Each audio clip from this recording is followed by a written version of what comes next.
Hello. Hello, hello. Well, hello there, Mr. Atown Ryan. Well, hello there, Mr. Malave. And how are you this evening? I am very good this evening, and we are recording. And we are, as some people like to say, we're live. Oh, we are live. Yes, we are. Wow. Yes, we are. And what round are we up to, Mr. Atown Ryan? Actually, since I have my computer up, I will now look. We are round 103.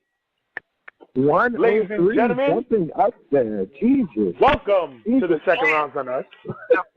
Round without Mr. Oh So Smooth in the New York edition of the second round. Yes, yes, yes. Donald Trump's worst fear has come to life. The blacks and elite Latinos have taken over. Oh, yeah. And as you know, tonight, it is just the minorities because Miss Jade Phoenix is not here either. So we are taking over for real. Yes, we have. Oh, shit. Then I'm fucked up now. Wait until Tommy hears about this. Yes, yes, yes. We have created the white man's worst fear. Cheers to that. Oh, yes. Cheers to that. Clink, clink. Cheers. Clink, clink, clink. Speaking of cheers, sir, what are you drinking tonight? I am drinking a tall boy Corona. You are drinking, and of course, I'm extra fancy because see, they sell these like bottles that are like wine bottles, but like you could open up the twist top and put ice and then put water in them. So I am drinking water, but it is in like a wine bottle contraption. Oh, fancy, Ari. Yes, yes, yes, and So I'm currently drinking it like a wine bottle. Nice. Pinky up, of course. And ironically, I just dropped it, so all the water just spilled. Well, that's what you get for putting water in a wine bottle. That's it. I know. This is like real karma shit. It's all over the place. Yep, I fucked up. But you're tonight, showing a very ugly side. Yes, we did. But of course, you know, this Saturday we will be at GameACon. Oh yes. Yes, that'd be great. I can't wait. Last year was amazing, and yes, it was. And this year it's going to be bigger and better because I mean I don't know if all our fans have been following GameACon on Instagram, which you should. And if you don't know where to get it, just follow us and then look at who we're following, and then hey, you'll follow. And of course, it's 2 ND rounds, right, Alex? Of course, and of course we're on Instagram. Where you can find us on Podbean, find us on Facebook. Ew, cheers to Facebook and Instagram. Yeah. Cheers. And of course, cheers to Podbean. Wait, what you said? Messenger. Wait, what did you say before that? I said Podbean. See, all right, for those, if you don't know, we are currently not next to each other. We are. We're doing. Yeah, we're live, but we're kind of not live. Yeah. So we're live like we're conversating live, but we aren't together in the same room. Yes. We're using a new app. It's called, I don't know if it's new, it's called Anchor. So basically, I called Mr. Malave and said, hey, let's do an episode over the phone. So that is what we are currently doing. So we are not next to each other. So if it sounds like we're talking over each other, then we might as well be live because that's what we do when we're together anyway. Yeah. I mean, nothing's really changed, Nah. Oh we my will continue the pod tradition of the second round. I feel like we're taking over. I feel like this is like, Yeah, we should. What is it's like, always it's like wanted to talk about? But like we should talk about how food tastes good when it's seasoned. Oh, yeah. No. Seasoned food is definitely better than just regular salt and pepper, Yeah. Remember Lowry's, man? Oh, man, yeah, I do remember. I do. Hey, you remember like sazon and adobo? Like, of course. Hey, it don't matter if you're black or Latino. We all use Goya. Cheers to Goya. Oh, cheers to Goya. Cheers to Goya. Servicing and making food taste amazing since the day I was born. Since the day, probably even before that, but nobody did their history. Yeah. We just know it's been around. I never do history. I just, I just look it up on Google. Yeah. Well, yeah, back in the day when we used to have books and stuff, but you couldn't find this information in books, for strangely enough. And if you did, we had better things to do. Too much better things to do. Like watch football. Tonight football. Right. Oh, you're watching football? I had shows lined up. Tonight is Gotham. Tonight is Arrow. Tonight is Scandal. Ooh, that is Scandal. Scandal came back tonight, right? It's coming back tonight? It came out 2 weeks ago. Jesus. You see, and you know what? I've been in Florida. Everyone knows that because, Mr. Oh So Smooth and I did his first episode with Ashley Stasbox over there. And I've kind of been listening to it on my way home. It was very good. From what I was hearing, it was good. I stopped at Getting Raped somewhere? Oh, yeah. Sorry about that. You know how it is. We get a little crazy. Yeah, I had someone in the car, too. I was trying to talk about what we do, and she's like, what is this? I was like, this is what we do. Yeah, we talk about, rape and, Not in a good way, though. Always a bad way. Always bad. Never like good raping. I don't even think there's a thing. Those words should never go together for as long as mankind exists. Right. No hashtag good rape. No. Those words should never be put together for no reason whatsoever. We do not condone. I never want to hear that the day that becomes accepted in society, it's time to leave. We've run out. The day that gets accepted into the society, I'm probably just gonna die. Like I won't die in means of rape. I'll probably just die and they'll probably just rape me. So yeah. Either way. But it was good. No, it wasn't. Come back to life. Like no. One more time. It wasn't good. It wasn't consensual, damn it. But how was Florida though overall? This week and Florida was amazing. I went to Universal, and can I tell you, I am in love with it. Like I am in love with the whole aura of it. I got into Harry Potter world, and I got transformed into the movie. Transformers is the dopest fucking ride in there, and oh my God, I want to go back. The instant we left, I wanted to just get back on the line and do the horror nights. But, of course, we had little Christian with us, and it would have been too scary for him. They had a Saw room, they had a Shining room, and they had American Horror Story along with all the trails, so that shit must have been amazing. But it's all good. It's all good. I got experience Universal again. Springfield was amazing. If all of you didn't see my Instagram account, you missed out because I took a picture in front of Moe's with a Duff beer, and it was just fantastic. It was fantastic. I'm not going to lie. I was hating when you guys were singing Disney tunes in the car. Because Jen, I know. Shout out to Jen, was Snapchatting the whole time, and like you didn't see my face because I was trying to sing along, but she would have played the whole song. She would do snippets, and I'm here like, I hate these bastards. How dare they? I know. Yeah.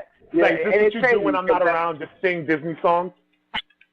Alex, you were there in spirit. I channeled my inner baritone when I was singing, and I thought of you. Wait, speaking of, you guys went to City Walk, right? We did go to City Walk. You didn't do, I did not get to do the karaoke. There was too big of a line. Dude. We were like, I know. I really wanted to do it. I saw it, and I was just like, you know what? I don't want to spend the whole night waiting in line. Let's just not. Oh, there was a lot of people? There was a lot of people, yeah. But I saw the video of when you guys did it, and that was memorable. We have to put it on our account for all of our second rounders to see the archives of the youngins. Because man, that was the best. That was like the crowd really gets into it, man. You would have had the crowd. Yeah, because of course. We had a bunch of like little ladies dancing in the front, so he was pointing at them. It was amazing. I'm mad. I could have sworn I was like, they had to do it. There's no way. Right. Well, when we went to City Walk, that was the first time we met Ashley Staslock, and So Tommy and I were there a little earlier, and we saw that. We were like, ooh, and then we were like, it's too long of a wait. We're still going to hang out with Ash. So, you know, maybe next time when all the girls came and met us. But we didn't make our way back over there, which sucked. But it's all good. Tommy's there now, you know, so it gives us a reason to go to Florida all the time. So exactly. It'll happen again, and then we'll do solos. We'll do a second round song. Come on, man. Come on, we'll do it. How was the Magic Kingdom? It was magical. Itzy actually started crying once we got in there. I didn't on Facebook. She was like, "Aw." Yeah. Well, I posted on Facebook. Well, it's about damn time because it was my first time there. You know, so they gave me a nice button that says first timer. So I felt like I lost my virginity again. You know. I walked around with a button on my chest, all proud. People were like, "Oh, welcome!" Making me feel like amazing.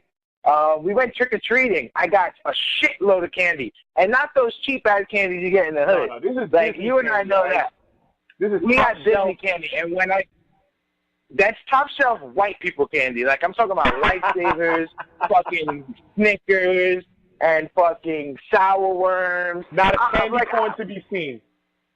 No candy corn. None of those fucking little gumdrops or those dum-dums that you get at the doctor's office. Yeah. None of those bootleg candies that you're like, is this a lifesaver? Well, it's kind of a lifesaver, but it's not really called a lifesaver. It's called Savers of Lives. You know, it's different. But yes, no. I went trick-or-treating, and I found the way to get the best candy. The most candy, actually. So I'm like, listen to me. I feel like skipping. You know, let me skip up to them and say trick or treat and smile really big. I did it once. They go, I love the fact that you skipped over here. So here it is. Yeah. Boom, boom, 2 handfuls full of candy. And I was like, no way. So I tested it out again. And I skipped over and 2 handfuls again. Tell me why I had everybody, including Mr. Oh So Smooth, skipping around to get them. Bunch of grown people skipping around in front of little kids. Ask for candy. Grown-ass people. But you know what, Dad? I call that the Disney effect. Because for some reason, in Disney World, that is okay. You do not look, no one looks at you crazy. They're just like, yes, it's okay. It's okay. It's like, it's all right. Grown man skipping around asking for candy. Let's all do it. Yeah. And not only just a grown-ass man, a tall-ass grown-ass man. Exactly. Yeah, you can't. You fit in. Like, you're seen a couple feet away heading toward them, and they're just like, that is just fine with us, sir. Yes, that is A-okay. Did you the only thing I didn't like about Disney is the fact that we went to the Mickey's Not So Scary Halloween, and they only gave us 5 hours. Now, you've been to Disney World. Can you do the whole park in 5 hours? Hell no. Hell no. So, my point exactly. The only thing I regret doing it. Right. That's the only thing I regret is just that I didn't get the whole entire day. I only got those 5 hours, and we basically had to cram in a bunch of things. And motherfuckers, they didn't have Splash Mountain open. Like, are you kidding me? Are you kidding me? They were refurbishing. You didn't go up to It's a Small World after all? No, I didn't go there because not It's a Small World. I'm sorry, that's the wrong ride. The Peter Rabbit one, right? The rabbit. Yeah. So we saw the rabbit, and he was walking past us, and I go, "Hey, rabbit, what happened to your ride?" You know, and he just waved at me and smiled. Like, I was just, you motherfucker didn't answer my question. So your visit was incomplete. It was. I got on Space Mountain, which was amazing. And I didn't like the drop. The drop scared the hell out of me, but I went on again. See? And you know me, I don't like rides like that. I know. So I really have to go back when they opened it up again. You had to tell me you did Space Mountain. I did Space Mountain. It was amazing. I love Space Mountain. 3 times. I wanted to go on it again, but like I said, we had 5 hours to do everything. And it may sound like a lot, but it's not at all. It goes so quickly, especially when they have all these shows and they have all these like things going on and characters you can meet. You know, Itzy was there, and she's a big fan of Winnie the Pooh. So we were like, let's get on the line for Winnie the Pooh. not knowing that motherfucker took like 45 minutes to an hour for us to see him. Because you know what? He was with the friends. So you had Mickey. I mean, you had Pooh, Piglet, Tigger, and Eeyore. Rock, and they're just there. Eeyore, yep.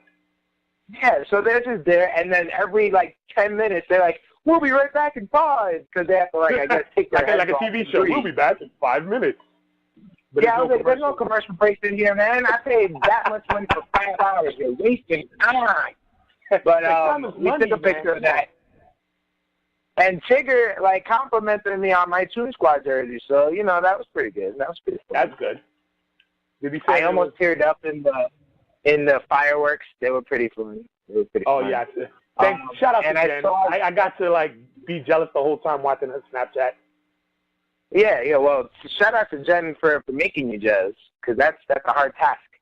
Yeah. But it was fun. We were just like grown-ass kids. Instead of drinking all the Kool-Aid, we were drinking some beer and some alcohol. Yeah. And we were walking to get on the ferry, and we're singing Moana, and like, you're welcome, and all the other kids started singing with us. We were like, this is amazing. Did you, now one thing, because you've heard us mention this many times before, did you notice the creepy workers that was always with a smile on their face? Yes. Yes, they were they're very pedophilia-ish. they're very, like, make me very uncomfortable. Like, I kept Christian in the buffer between Tommy and I, like, just to make sure. But who knows? They are not allowed to frown. They had to. Believe me, they could have been hating it. They could have been like, look at these assholes. But they could not show it. They have to stay in a happy-go-lucky mood the entire time that you guys are there. That's ridiculous. Like, you should have just said, like, I understand. I know you cannot frown, but I'm with you in spirit. But thank you for making this. This is my first time here, and I know you want to go home. You probably did a 12-hour shift, but thank you. And trust me, that would have helped them out. Right. Next time I go, I'm going to reassure them. I'm going to be like, hey, you know, it's okay. I will frown for you. You know, just sing My Heart Will Go On for them, just so that way they know that they're not alone. They're not alone. But as long as I'm here, dance for me, puppets. Dance. Yeah. And as long as I paid $100 to be in here, smile, bitch. Smile, bitch. And give me candy. Do your job. But you say it doesn't matter what I said before. It's what I'm saying now. When you wish upon a star. Sing it! When you wish upon a star. Sing it better. There's no... Oh, God. I love it. Yes. Happiness and joy. Oh, man. I'm happy you had fun. Yeah, man, I had fun. Like I said, I need to go again. I'm definitely going to go to Islands of Adventure next time because I went to Universal. Oh, I got to go to Islands. And I got to go to Disney again because then I want to go during the day so I can spend the whole day there, ride the teacups, you know, ride Dumbo, you know. Yep. I met Goofy. Goofy was amazing. He was cool. What was it? Disney? Not the Disney. What was it? There was a ride that when we went, there was was it the Beast Castle? No, not the Beast Castle. Yeah, the Beast Castle. I think Beauty and the Beast. Was that built yet, or were they still building that? Yes, that is built yet. They have, like, even Gaston's, like, place where he drinks and everything. They have a statue of Gaston. That's built already. Okay, yeah. Yeah, it was pretty cool. Yeah, because when we were there, man, they literally had that whole wall saying "Coming soon." The Enchanted Forest, or whatever they called the Beauty and the Beast land. Right. Yeah, no, but it was cool. But like, I didn't really like it in the dark because, like, you would think if they're having like a Halloween thing, they would have like lights and stuff, you know, like. Yeah. But it was really dark. You really couldn't see much, you know, as far as like the architecture. So like, you know, it was a little fuzzy, you know. So we definitely have to go back. But like I said, we have a reason to go to Florida. Damn right. Because shout out to So Smooth and Ashley Statchbox out of Florida. Yes. They have begun. Of course, they'll be at Spooky Empire on Saturday for their Who You Got Challenge. I'm going to listen to the... Yeah. Huh? It's Freddy Krueger versus Negan. Yeah. how did Negan make it through the power? Ooh, wait, no. Ashley had Negan, right? Yeah, Ashley did have Negan. Okay, all right. Because I'm wondering, how did Negan get through the Green Ranger? But then again, that was Tom had the Green Ranger, which I had to say something at the time because I'm listening to his pitch and I'm thinking to myself, I thought this was horror. He just picked, it was like any excuse to get the Green Ranger, and Mr. So Smooth is going to get the Green Ranger. So it's funny thing, when they were drafting, right, he's like, all right, it's not only scary characters, like, it's also villains. So he's like, all right, I should pick Rita. And I was like, go ahead, pick Rita. He's like, you know what? Evil Green Ranger. He's a villain. And I was like, you bastard. Of course you do loopholes. He is determined. Okay. That man is determined to get the Green Ranger in the finals. It just so happened that the Green Ranger falls in the second round. And he had a good chance, but he ran into Freddy Krueger. And Freddy Krueger, as you know, is a badass motherfucker. So as long as and the whole argument there was, if Rita can manipulate Jason's mind, Tommy's mind so many times, what makes it's going to be even easier for Freddy to just be like, go to sleep, okay, you're dead. You know, like so ultimately Freddy is going as Mr. Smooth's character for Spookacon or SpookyCon. Yeah. I forgot what it's called. But, you know, it's one of those. Since they're going Saturday, what I'm going to do is I'm going to make my pick, my unofficial pick, because technically I wasn't a part of it, so I can make a vote. It won't be official, of course, but I'm going with Negan. Wow. So you think Negan can beat Freddy? Yes, because, all right, you got to see the things Negan has done. You have to be a sick fuck. Because, you know, it's funny, I rewatched the scene when he killed Abraham and Glenn again.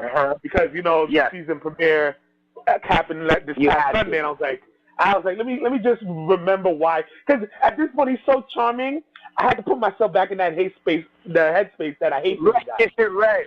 I rewatched the scene. Yeah, I'm like when did you see the episode? I know you was in Florida, but you didn't see it yet. No, I did not see it. I plan on watching it maybe on Sunday. So I won't tell you what happened, but he's just so charming. I was like, no, I'm with Rick.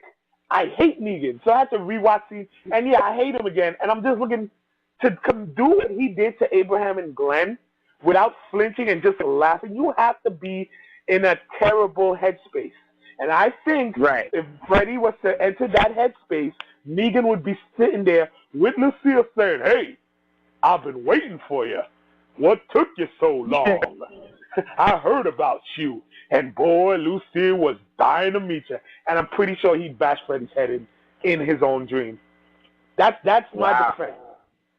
Negan is a sick. You can't look at the team that he leads. You don't command such a big army and have so much fear if you have not mastered fear itself. And Freddy, who feeds on fear, would go into Negan's head and like, what the hell? There's nothing I can do. I kind of agree with you. Okay. Now, I was a part of this conference, so of course, like, I can't vote. Neither can you. It's unofficial, but I'm gonna pick who I would go with in this because I wanted to talk about this while we were recording as well, just to get everyone all riled up. Because it's not up to us. Like, everyone knows the Who You Got Challenge, when it goes to the cons, is up to the fans, right? Yeah. So even if we could talk about this forever and it wouldn't matter. But I would have to go against you, Mr. Atown Ryan, and I would have to say Freddy. Like, yes, Negan is a badass motherfucker, and he is deranged, and he's evil. However, you got to understand the epitome of evil. And Freddy, and the background in which Freddy has, right, the platform, I mean. So in order to kill Freddy, you have to take him out of the dream world, right? Yes. Once you get him out of the dream world, he's basically like a regular human being with hands of knives, and Negan has a bat. That's probably an uneven matchup. However, you still have to get him out of the dream world, which is very hard. Now, Negan, he has some skeletons in his closet as well. You know what I mean? Like, there's a reason why he calls his bat Lucille for his wife. Yeah. You know, he does have everything else. So there's a whole backstory there that you don't know of that Freddy can easily tap into to make him vulnerable in his dream state. So then that way he's like, Kang Kang, you're dead. I can't tell it off the bat, but yes, in the comics they actually have a comic with his backstory. Lucille was the name of his wife that died of cancer. He used to be a gym teacher. And like I think close right before his I didn't go fully, I just know that he used to be a gym teacher and Lucille was the name of his wife that died of cancer. And I know it was like a series of things that led to him becoming Negan. I don't remember exactly what it was. I don't know if they think it, but I do know that's Lucille. There's a reason for the name Lucille. But even back then, they said he was a twisted guy, because you know gym teachers are fucked up individuals. Like we know from high school, they're like the worst. Of course. So he was a little messed up, but losing his wife to cancer did lead him down a terrible path. So I could see Freddy like trying to like impersonate his wife but again, Negan is now reached a point where he's done some fucked up shit that would terrify most people. So I think he brought himself to a place where I don't think Freddy can do any more. Because think about it, the man named his bat in which he bats people's heads in after his dead wife who died of cancer. How much skeletons do you think he has in his closet? It's very deranged. However, Negan is scary in the real world, right? And he's not scared of nothing in the real world. The same argument that we use with Deadpool, where Deadpool is crazy in the real world. Yes, I don't even think Negan doesn't reach Deadpool levels, but I guarantee you if you gave Negan Deadpool's abilities, Negan would be just as bad. Think about that. I agree with you. I definitely agree with you. And the only reason why Freddy Krueger lost in my conference way back when to Deadpool, it was because he merged with the symbiote known as Venom, and he was Deadpool, and people was riding the wave. That put him on. However, that's what put him over and above. In this competition, it's a little different. Now, remember, Freddy has went against a lot of different people. Like, we know Freddy versus Jason kind of sucked. However, he got Jason to start killing everyone else. You got me? And Jason is somebody who doesn't even fucking think. He was already sick, but see, Jason had that real weakness of his mother and the pool. So Jason already had a very heavy vulnerability. So that's why who knows, man? Freddy can tap into something like all the people he's bashed with the bat, or even turn the bat to life and like have the voice of his wife like you see like the crushed heads headed toward Negan, trying to scare the hell out of him and stuff. The bat starts talking. Even then, though, because you gotta remember, look at the world. Negan already lives in hell. Most of Freddy's people that he's attack people that live in the regular world with happy things. So when he brought out their worst fears, it was the worst possible scenario. Negan already lives in the worst possible scenario, and he has overcome it where he is a leader of men. People don't forget that. Negan already exists in a nightmare world. But you also have to understand that in the Who You Got challenge, there is no help. So even with his army, it's not even about the help. It's about in order for Negan to fight Freddy, he has to go to him. He has to fall asleep. And if you have to fall asleep, then you already have lost a little bit of it. How bad could the nightmares of someone who already lives in a nightmare world be? Let's put it that way. What could be when you wake up, you're in the nightmare. And if anything, if you go to sleep, that's why you're the most relaxed. It's like I live in a nightmare world. You think anything you could do would scare me? Please. After I beat you, Freddy, I go back to hell on earth. So that's my defense. We'll see what the audience, the fans pick on Saturday. I'm very eager to hear who gets. It should be a toss-up as well because we have an old favorite going against a new favorite. So you're gonna have a very close contest, and Mr. Oh Smooth is very confident right now, and I don't know, being with The Walking Dead and everything else, I don't know. Who knows? It's gonna be a toss-up. We're in the heat of The Walking Dead. Negan is back. It's very fresh, so we'll see what happens. I'm interested to know who's going to win this. Because I have my arguments that would be very good to see who wins. But, of course, we are going to GameACon. Yes, we are. We are going to GameACon, and I'm excited.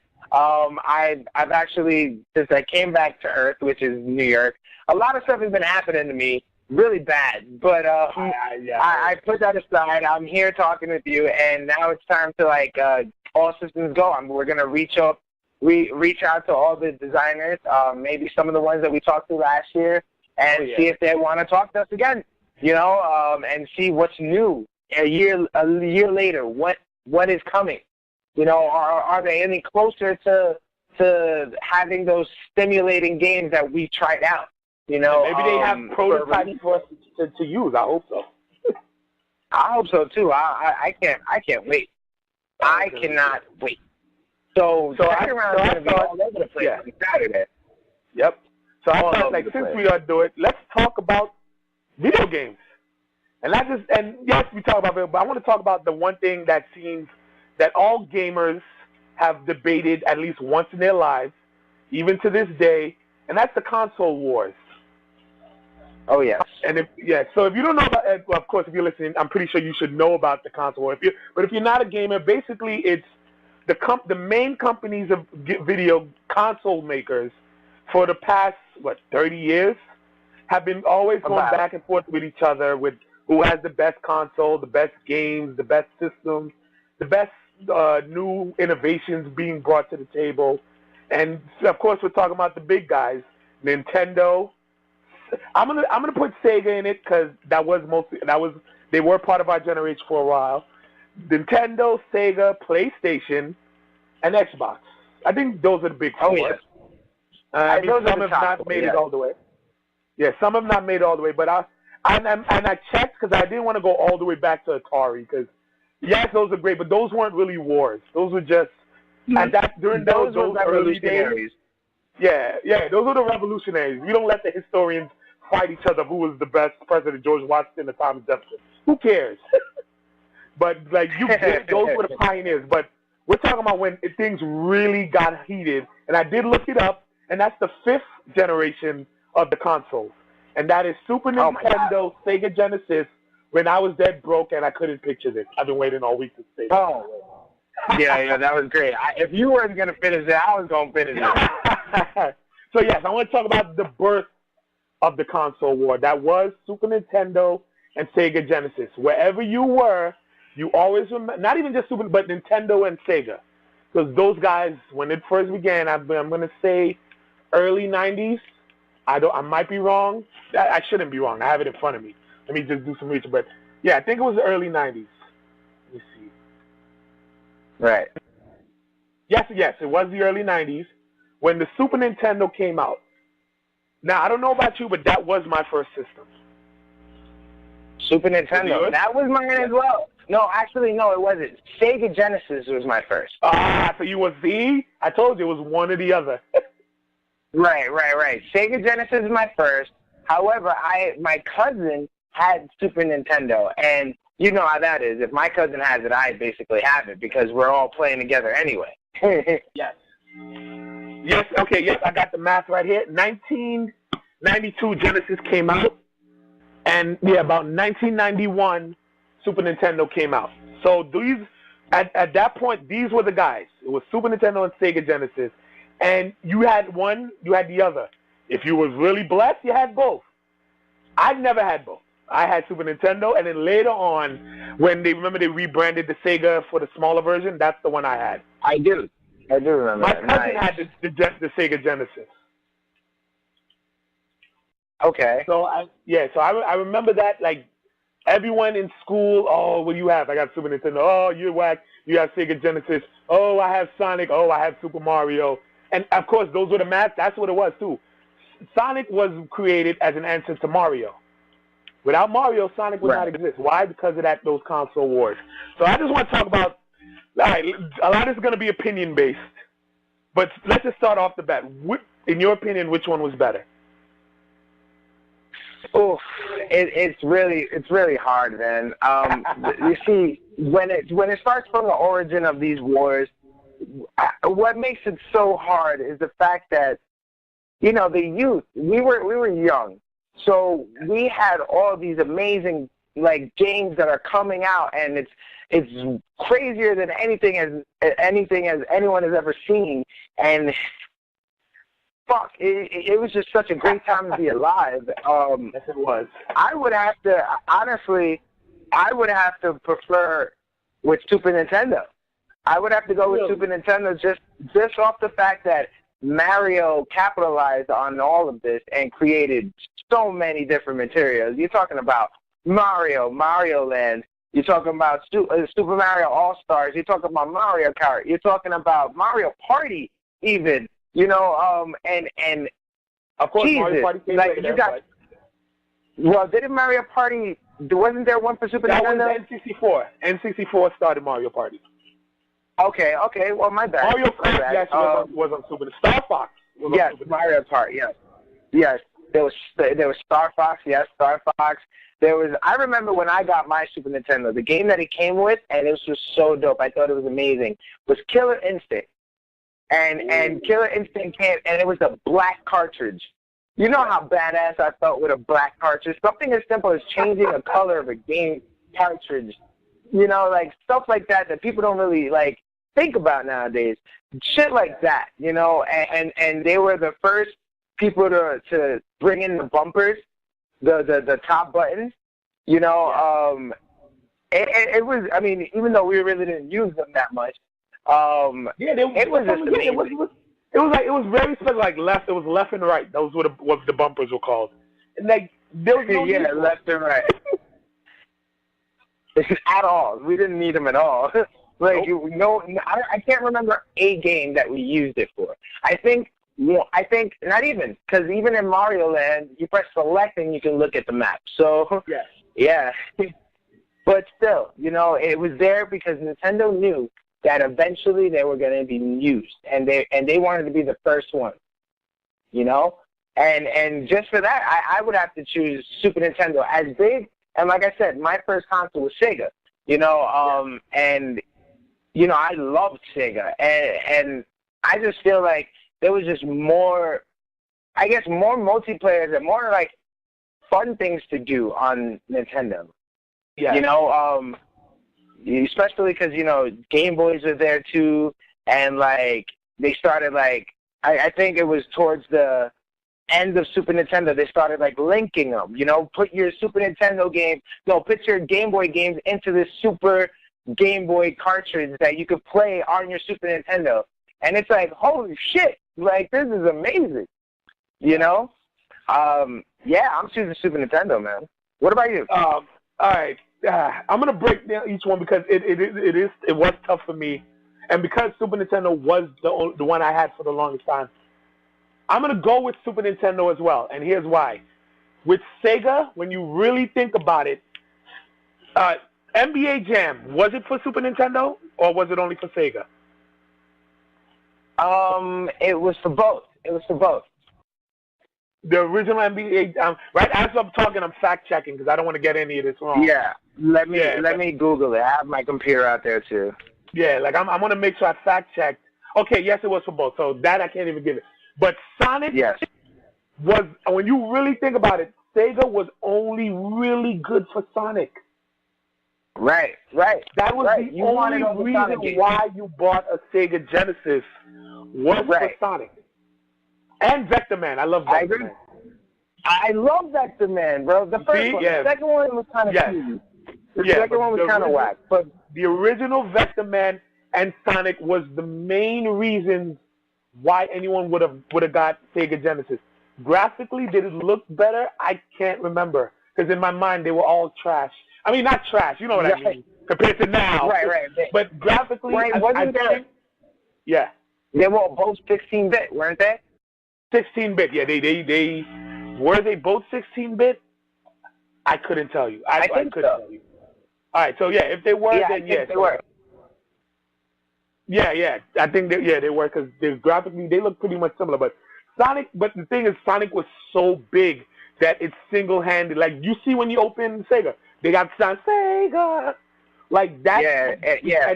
And they only created Sonic Y to go against Mario, but it was so big that it was enough to keep Sega in the conversation. So when most games at the time were putting out their games, they would tailor to both Sega and Super Nintendo. Super Nintendo gets the edge because Super Nintendo had exclusives. Of course. At the time, Super Nintendo had games that Sega couldn't touch. Not only that, Final Fantasy. I know you're not big into the RPG, but two of the greatest RPGs to ever come out to this day came out for Super Nintendo. That's Chrono Trigger and Final Fantasy 3 in America and 6 in Japan. Believe me when I tell you, as a gamer, when you talk RPGs, those are the gods. It's almost like Biggie and Tupac. When you same when you talk about Biggie and Tupac in rap, Chrono Trigger and Final Fantasy 3 or 6, it's the same game, were considered the Biggie and Tupac. And the funny thing is, though, they were just both great. You didn't have to pick either or. Chrono Trigger was great and Final Fantasy was great. So those two games put Super Nintendo above beyond. There were other great RPGs at the time that Sega just couldn't touch. The RPGs alone put Super Nintendo on that higher level that they just could not touch. Now, in terms of sport games were the same, and of course Mario dominated. So Mario was killing them. The RPGs were killing them. Star Fox. I never played the original Super Nintendo one. Because you know why? No. Most of us got introduced to Star Fox 64, which we'll get to. So when you really saw the Star Fox from there, I was like, ugh. Thank God they did better. Yeah. And of course, Mario Kart. Hello, GoldenEye. Mario. No, my bad. Let me not mention GoldenEye. That's the next generation. I messed up. Whoops, Take that back. But yeah, like at you have Street Fighter. You have Street Fighter, you have Street Fighter 2, you had Mortal Kombat games. However, I had Mortal Kombat for Genesis. It just so happens that, I got the game for Genesis and not Super Nintendo. But they like you said, the sports games and the fighting games, they were relatively even because they were on both consoles, So, that put it on there. Now, I got to ask you a question, though. Now, as far as gameplay and controller-wise, which controller you thought was better? And I know it's kind of hard because, remember, we were kids back then. We're talking about when we were like 7, 8 years old. Like, it's tough. It's tough to remember. Yeah, because, like, these controllers are so, like, great that... But back then, the Genesis controller looked cooler.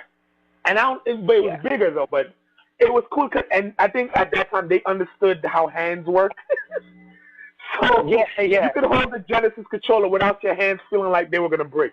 The original NES and the Super Nintendo had they got a little because they had a little curve. The original NES was terrible. It was a box. It was that was a hand killer. But of course, that was. It was for the original NES, games were not meant to be played for hours on end like that. Super Nintendo, they began, like Final Fantasy, like I said, those games are meant to be played for hours. Will you get hours to play? If you lived in a house like mine, no, because you only had one TV, and if you didn't do your homework, or if someone wanted to watch TV, you better change the channel from channel 3 and go do something else. Go play outside as we used to do. So, but control and comfortability wise, I'm gonna give it to Sega because it looks cooler. Yeah, I agree. As far as comfortability wise, like you said, I mean. I think they figured out the hand. Like the hand, it needs to be a little curved. It needs to, the buttons need to be a certain different place, so that way you can have simplicity. And I feel like that was the big up, for Genesis. Is the controller. It was something new. It looked like a boomerang, and it just like, all right, well, visual is key. So make something that looks cool and it's gonna sell. And, I mean, I agree with you. I agree. I think the controller for Genesis was a lot better than Super Nintendo, even though they upgraded from the regular Nintendo because that really was a hand killer. Like, your hand would cramp, but I still, in a world of button mashing and, like, not even analogs yet, just the touchpad, like, not touchpad, what's it called? The D-pad. The D-pad. You have a lot of holding down. And when you have that pressure of holding down with your fingers, your hand gets tired. So with the Genesis controller, as it's fitting in your palm, it's a lot easier and less stress on your fingers and your hand when you're button mashing, you know, or pushing those buttons for so long. Yeah. Sonic, when you have to just hold the forward button, the right D-pad while you're jumping or like you're doing something else because the game's going so fast. You know, you need that comfortability. I couldn't imagine playing Sonic on the Super Nintendo controller. That would just be kind of ridiculous. It would have been crazy. It would have been, like those games were meant that. It was because of like the games and stuff. You only need A, B, and C. You didn't need more than that. Right. While Super Nintendo had what? A, B, Y, and X. Yep. But then again, like I said, that's because their games were a lot more and more complex. That's why I would have to put, I would put the Super Nintendo ahead of the Sega Genesis. Even though the Sega Genesis, in terms of looks, looked way better. It looked so cool. The all black, sleek, the cartridges look cooler. Super Nintendo was like, we don't have to impress you. You're going to come to us. You love us anyway. Right. With the Game Foundation, all they have to do is say, we have a new Mario game, and everyone's going to buy the system. Yeah, that's what it was. Super Nintendo was not about looks. Sega Genesis had to do more. They had to appeal themselves as, we're the cool console. Sonic is a fast runner. Right. He's not a plumber. He's a cool hedgehog. That's what it was. They had to prove more, so therefore, everything they did was important because they had to have a certain look, a certain thing. Because why? That's why they created, why do you think they created such a fast mascot? They're running to catch up with Super Nintendo, who was already in the game already. Right. So in the first true console war, which I believe, we're giving it to Super Nintendo. Yes. All right, Super Nintendo gets the win. Moving on to the 6th generation, this is where things got serious. Because a new challenger, as when you used to play the arcade game and someone would put a quarter, here comes the new challenger. Because the 6th generation brought us not only the next generation of both Sega and Nintendo, but a little company decided to step into the ring, and that was Sony PlayStation. Oh, yes. Now, you're talking about Sony. Yes. So 6th generation gave us Sega Saturn, N64, and the Sony PlayStation. Yes. Now, for a lot of us, this is when the true gaming war really began. All right? You went to school, and you had to have, luckily, for some reason, in this generation, I had both at the same time. And, I was a happy kid. I was able to get both a PlayStation and a 64. Not a Sega Saturn, which we'll now explain why. Yeah. I'm so excited. Like, this is where it really got serious. But, of course, Sega Saturn, once again, came in with this time Sega Saturn, I think, knew a lot more. So they came in with a lot of games in this generation. They came in with Virtua Cop. They came with, Sonic 3D Blast. They had a lot of good stuff because they learned, but... Didn't they have Virtual Boxing, too? Virtual Boxing. Was Virtual Fighter for Sega Saturn? Oh, no, I think that was PlayStation. No, I think it was Sega. Virtual Fighter was definitely PlayStation. It was PlayStation. Yeah. Let me check, because I don't want to get any of my facts wrong, you know? We can't be getting these things wrong, man. Like, this is... people will kill us. No, it was Sega Saturn. It was Sega Saturn, yes. It debuted on the Sega Saturn. Yep. And it was the first 3D fighting game to be released, which is crazy. Yep. But Sega Saturn came out swinging. Problem is the console was, I think, too expensive, and they couldn't. So, this was like when Sega started to lose, and Sega Saturn got beat out the game early. They didn't. I feel bad because they didn't really have a fighting chance at that time. But they came out like when you come out like in a fight and you come out with the most, you use up the most energy, and then you get tired, you burn out quicker, and then everyone's like, "But you should have took your time." I think that's the problem that hit Sega Saturn at the time. That they came out swinging, ready to go, and died just as fast before they could have a chance to compete against the two big dogs, which was N64 and the PlayStation. Yep. So I'm going to assume that we're not even including Sega Saturn in this vote. No, not at all. As much as you know, as much as like they try to stay in the whole game as far as revolutionary, you know, with the whole Sega Saturn and the Sega Game Gear, was it? Was it Game Gear? Yeah. I'm not sure which Game one Gear was it that they linked last them generation, in. but yeah. Right. They linked them in, so that way you can kind of like I forgot what it was. Like it's so long ago, but you can like link them in, and they were like able to play alongside of each other, something like that. Something on the long they had like a cartridge thing. Yeah, it had a secondary cartridge slot. I'm looking at it. Yeah, I'm looking at a picture of it. Yeah, it had a secondary cartridge slot where you could put in your Sega Genesis games into the back part, I think. Yeah. Yes, which was a fantastic idea. Like I said, it's all those good ideas, but I consider this war, like if the Super Nintendo and Genesis was World War I, this bad boy is World War fucking II. That's great. World War fucking II, and Sega Saturn happened to be. Yes, Sega Saturn happened to be Hiroshima. Sorry. Yeah. No. Wow. Wait. No. I'm going to give them the French. I'm going to call Sega Saturn the French. They're the French. They're the French, or they're Pearl Harbor that got PlayStation where they just get into this fucking war. And you get me? So, yes, it was. You know what I mean? Yes. So Sega Saturn was Pearl Harbor. It had to get blown up and non-existent, so that way it paved the way for the two mega powers to collide, which is PlayStation and Nintendo motherfucking 64. And it was called Nintendo 64. Why? Because it was 64-bit, of course. And it was just pure awesomeness. Like, you talk about revolutionary. Now, we talked about Sega Genesis and its sleek design as far as controller-wise, right? Now, you talk about controller. Now, this behemoth of a controller in the N64 was something that no one has ever seen. Never seen. It was the first analog controller. And indeed, at the time, nobody was like, came out. What is this? They were like, wait, what is this? Oh, my God. This is something that I can move with?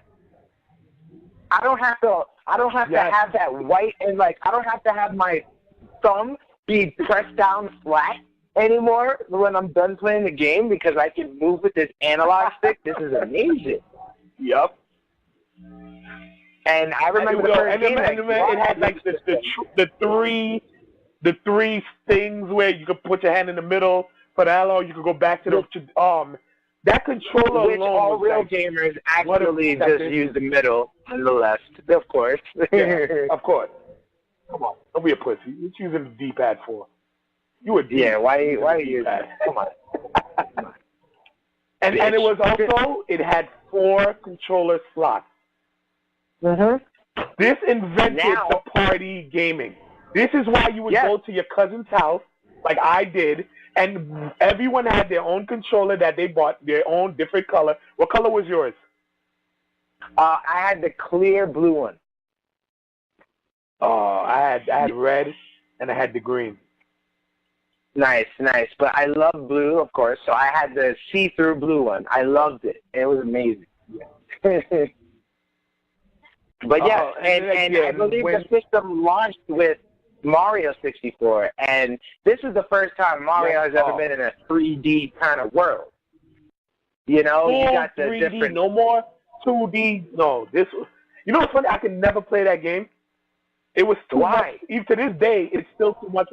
I couldn't play it. It was. You know when it was too much for me.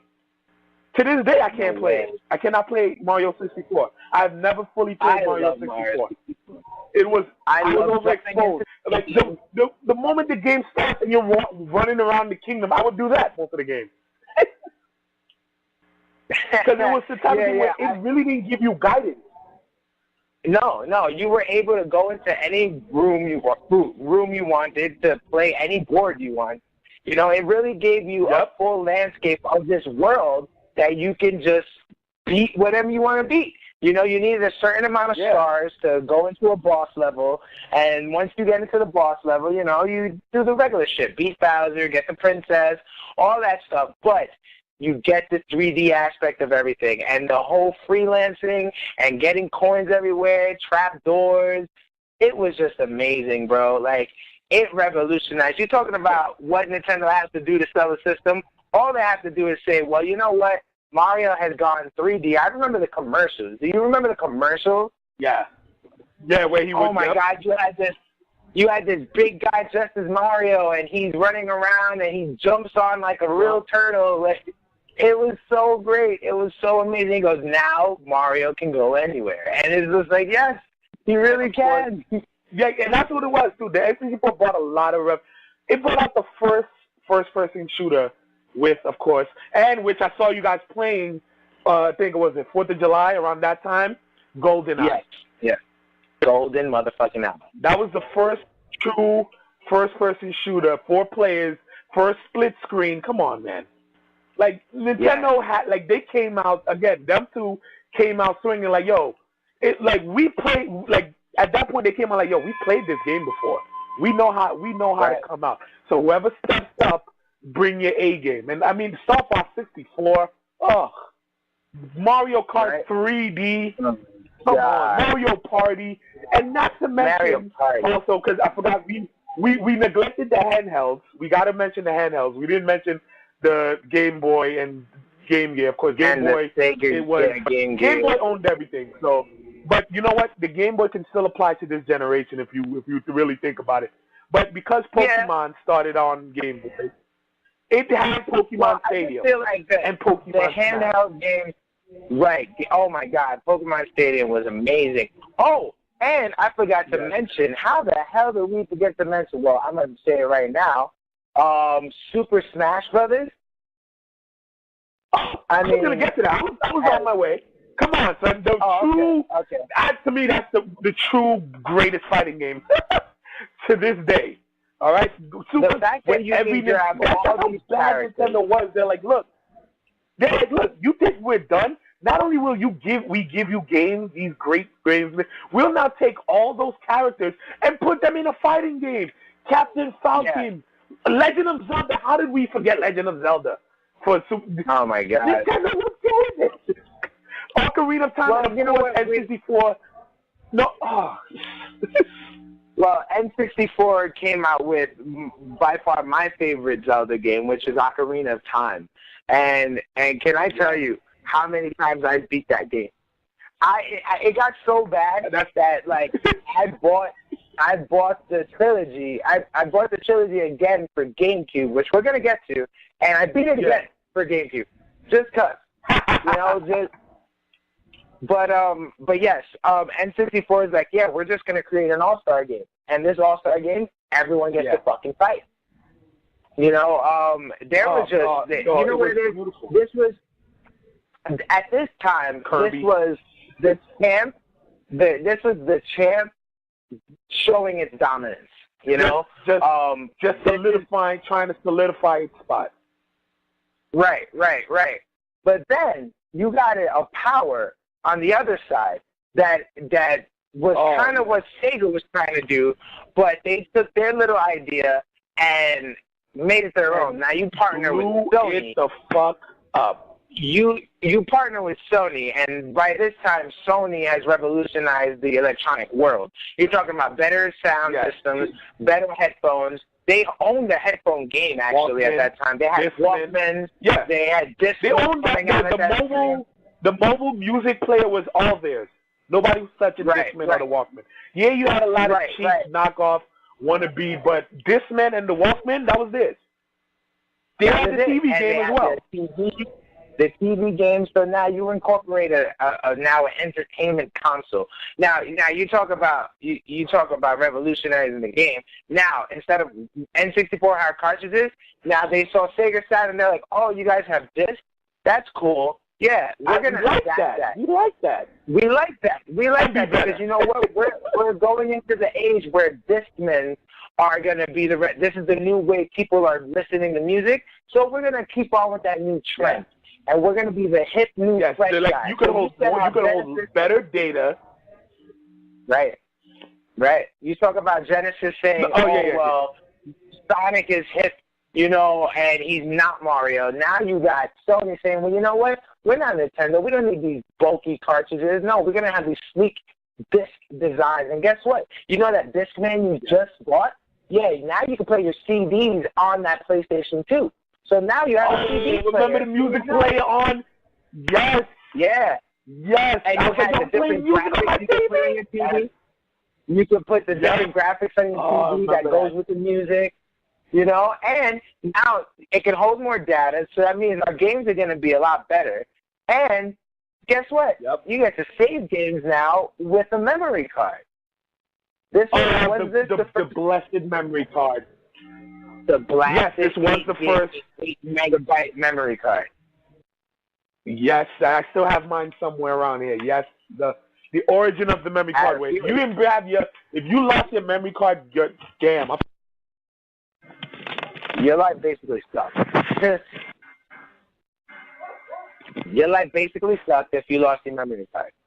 Yeah, like, I had it in my game. Yeah, well, buy another one.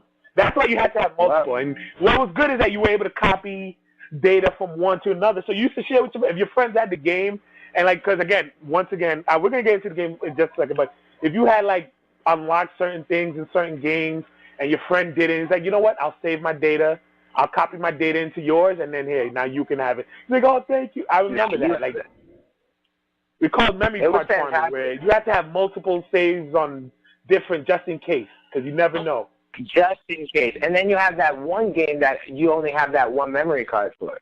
Yes. It's like, which one was that? Which one was it? The gray one? Was it the clear one? I had the clear green one. I had the regular clear one, and then I had the gray one, like the original gray one. But the regular clear one, that was like the Nokia brand. Remember Nokia? Oh, yeah, that was like the third party, like, you got the Nokia. Right. So we got, like, in Best Buy, you got Insignia and Rocket Fish. So this was like the Rocket Fish of it's like of the PlayStation you brand. got Nokia? I mean, it's I didn't want to pay $30. Right, I couldn't pay $30 for a real memory card, but this $15 memory card I can buy. Yes. But let's get into the games for the push. This is why, all right. Oh, man. First of all, again, Sony came in. They're like, okay, we see your Sonic. We see your Mario. You know who we got? We got this little creature that not a lot of people know of. It's called the Bandicoot. Yeah. Crash Bandicoot was Sony's mascot. And I remember at the time, because Sony was like so badass with their campaign. Remember when they had Crash, the guy dressed as Crash, going to Nintendo and talking shit to the actual headquarters of Nintendo? You know, funny story, right? That same ad was bit off of something that happened in WWE. In WWE, the DX went to Ted Turner, which was Time Warner, and they were at that building of where it was like WCW was getting filmed, and they were like, we're here to take over, and they had the bullhorns and everything. So when we saw that commercial, we're like, what? This is not only badass because WWF at the time was at the peak, at the height of everything with the Monday Night Wars. Then you see this commercial, and it's this weird guy with fucking jeans on, and you're like, what is this? You know, and then you see him spinning, jumping, like writing shit, and you're whoa. And this is something I've never experienced before in this 3D world, you know? And he came, he conquered, and he fucked it up. Yo, Crash Bandicoot 1 and 2 were amazing. When I say it gave Mario still had a lip up there, but Crash was coming in like a rocket. He was a young upstart that was just taking over. Like, you had to have, that was like one of the rules. You had to have a Crash Bandicoot game when you had Sony. But PlayStation was not only that, but the thing with Sony PlayStation is that, yes, the Nintendo came from Japan, Sega came, but something about Sony and Japanese games where they were just, I don't know, like people just love creating games for the PlayStation because it was so easy to do, basically. The Sony's technology, because of all the experience in the entertainment industry, they were very accessible technical wise. That people just love, third-party companies just love making games for them. So when I say a lot of games, you already knew where they came. They came out in the little CD case, which was like never before seen. Everything was like not even N64 had a case.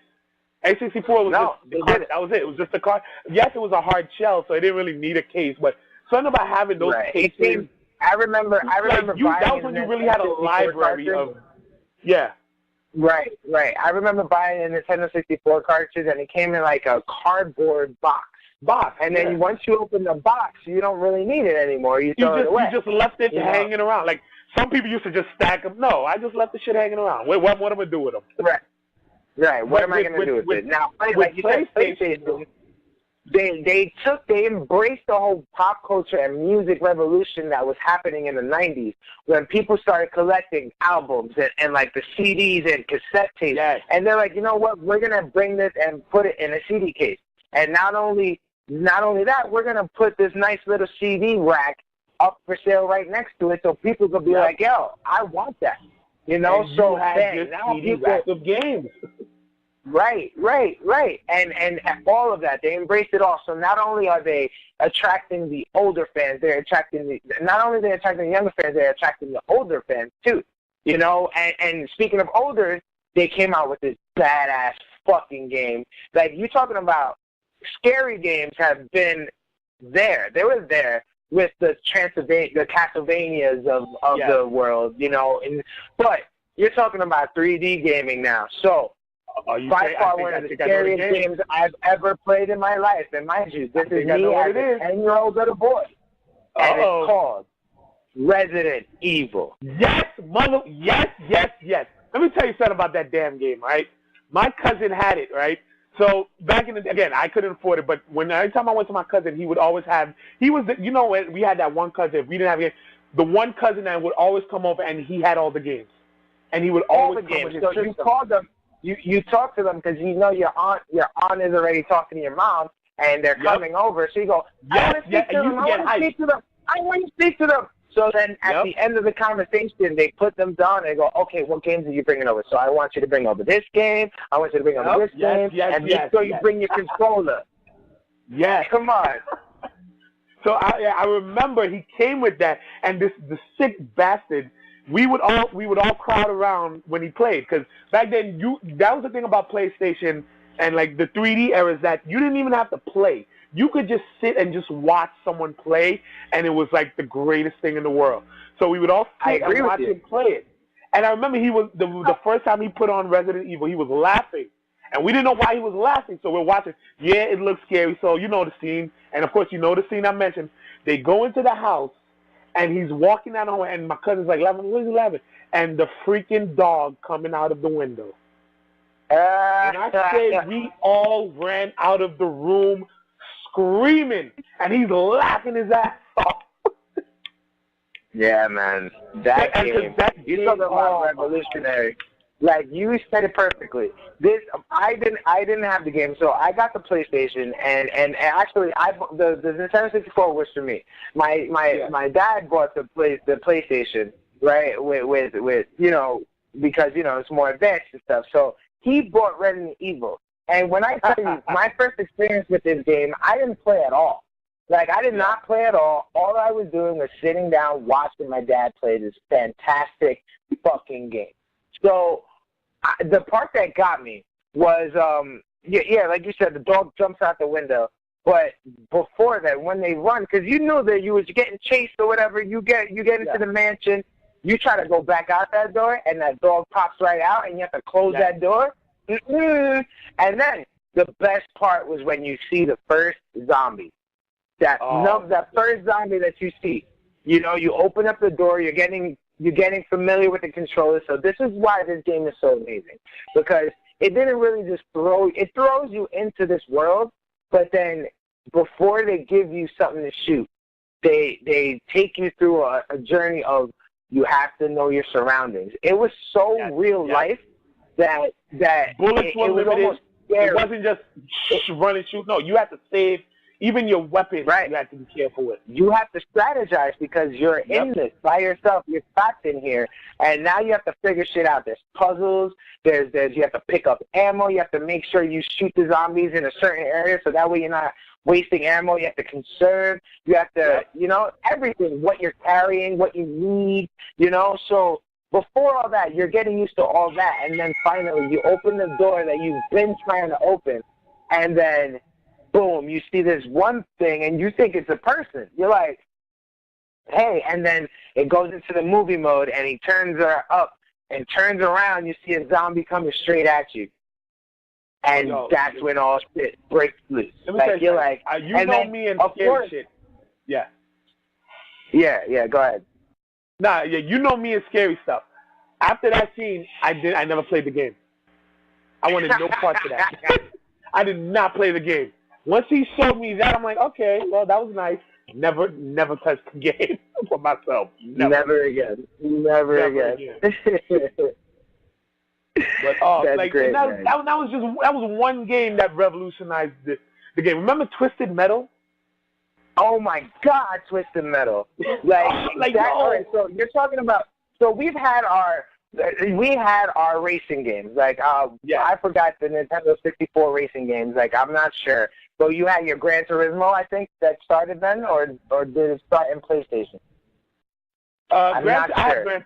Gran Turismo. Gran Turismo, yes. Yeah, that was for PlayStation. Okay, yeah, it did. So I'm not even sure that Nintendo 64 had racing games. No, not that I remember. No. Yeah, it had Donkey Kong. It had Diddy Kong Racing. It had Mario Kart. Right. So they had those racing games. Now you're talking Twisted about... Metal wasn't a racing game, though. It really wasn't. Right. So not only did they have those back catalogs, because I remember one of the first games I bought, well, I could afford, basically, was Ridge Racer for PlayStation. Yes. And that was like, the final lap, hang in there! Very, very easy, very whatever, but it was like a racing game, and you had those, the Gran Turismos, and then you get this other thing. Now you had Nintendo going, here's all of our players, and now they're all going to fight each other. Now you're like, here's all these cars, and watch them fight each other. And now they're going to beat the shit out of each other. And you're like, wait a minute, is that even possible?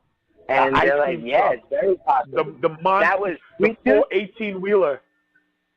Oh, my God. I forgot his name. And then you got Axel, which is that guy with the two big wheels. Yep. It was just insane. Then you had the girl in the red car that was a badass with the machine guns. Oh, my God. The motorcycle guy that was like Kill Streak or whatever. Oh, my God. That game. And it was like with the power-ups. Like, so they took the design of, all right, Jeremy Macklin, touchdown. That's why I started him. Sorry, football.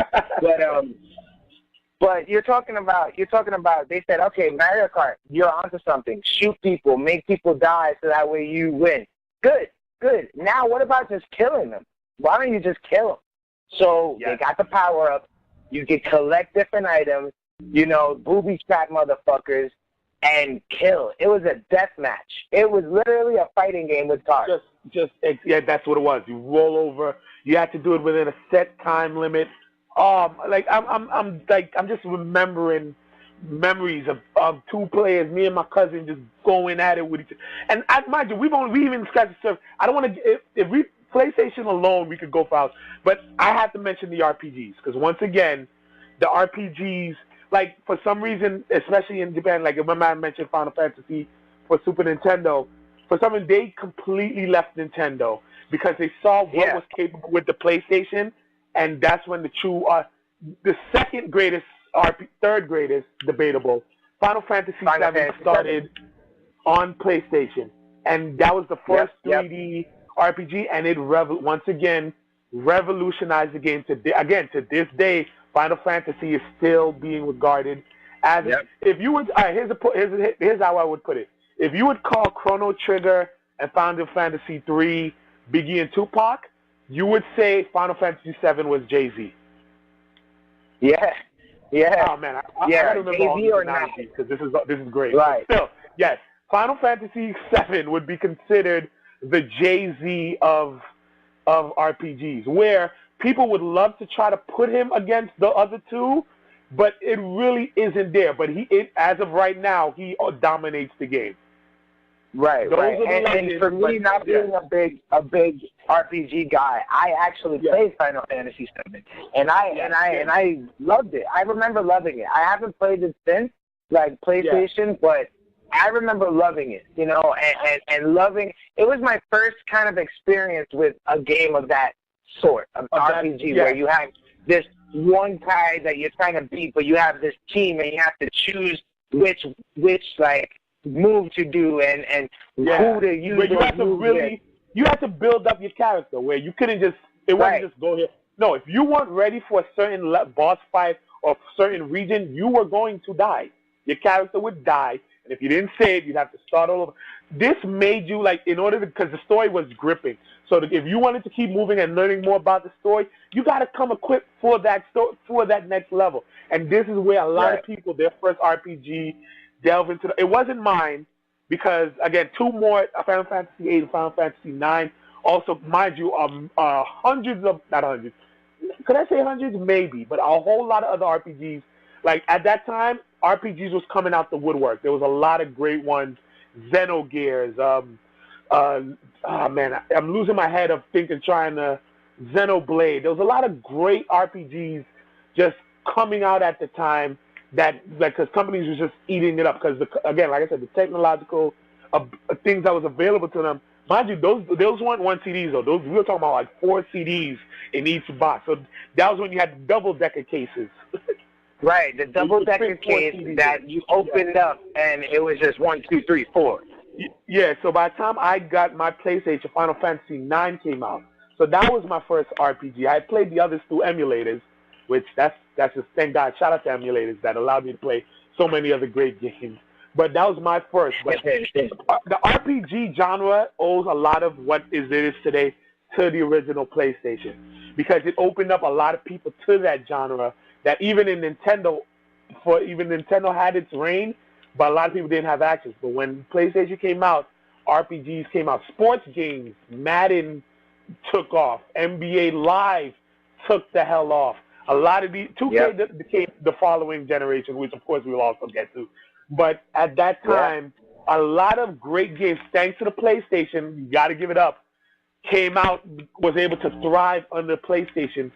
N64 was sort of the champ. So N64 wasn't really willing to work with a lot of these guys in terms of things. With N64, you had to have been established already. They weren't taking a lot of chances with you with N64. But PlayStation was like, look, you have a great game, you're welcome to release it on our system. It was almost like having open source, basically, while N64 was very stingy with it. It would almost be like Apple products versus Android. Apple products only works with the top people, like in terms of like ads and stuff, while Android's like, hey, we'll welcome you. Just come and do whatever you want. So that's what PlayStation was for that time. I'm going to ask you the question because, of course, between N64 and PlayStation, what would you choose? Oh my God! So this is getting really hard now. This is only our second round of this, and cheers to the second round! Cheers to the second round! Yeah, man, clink, clink, clink, clink. But as much as I love both of these systems, and trust me, I really do. These two systems epitomizes my youth, you know, and of course, you know, the next systems we're about to talk about.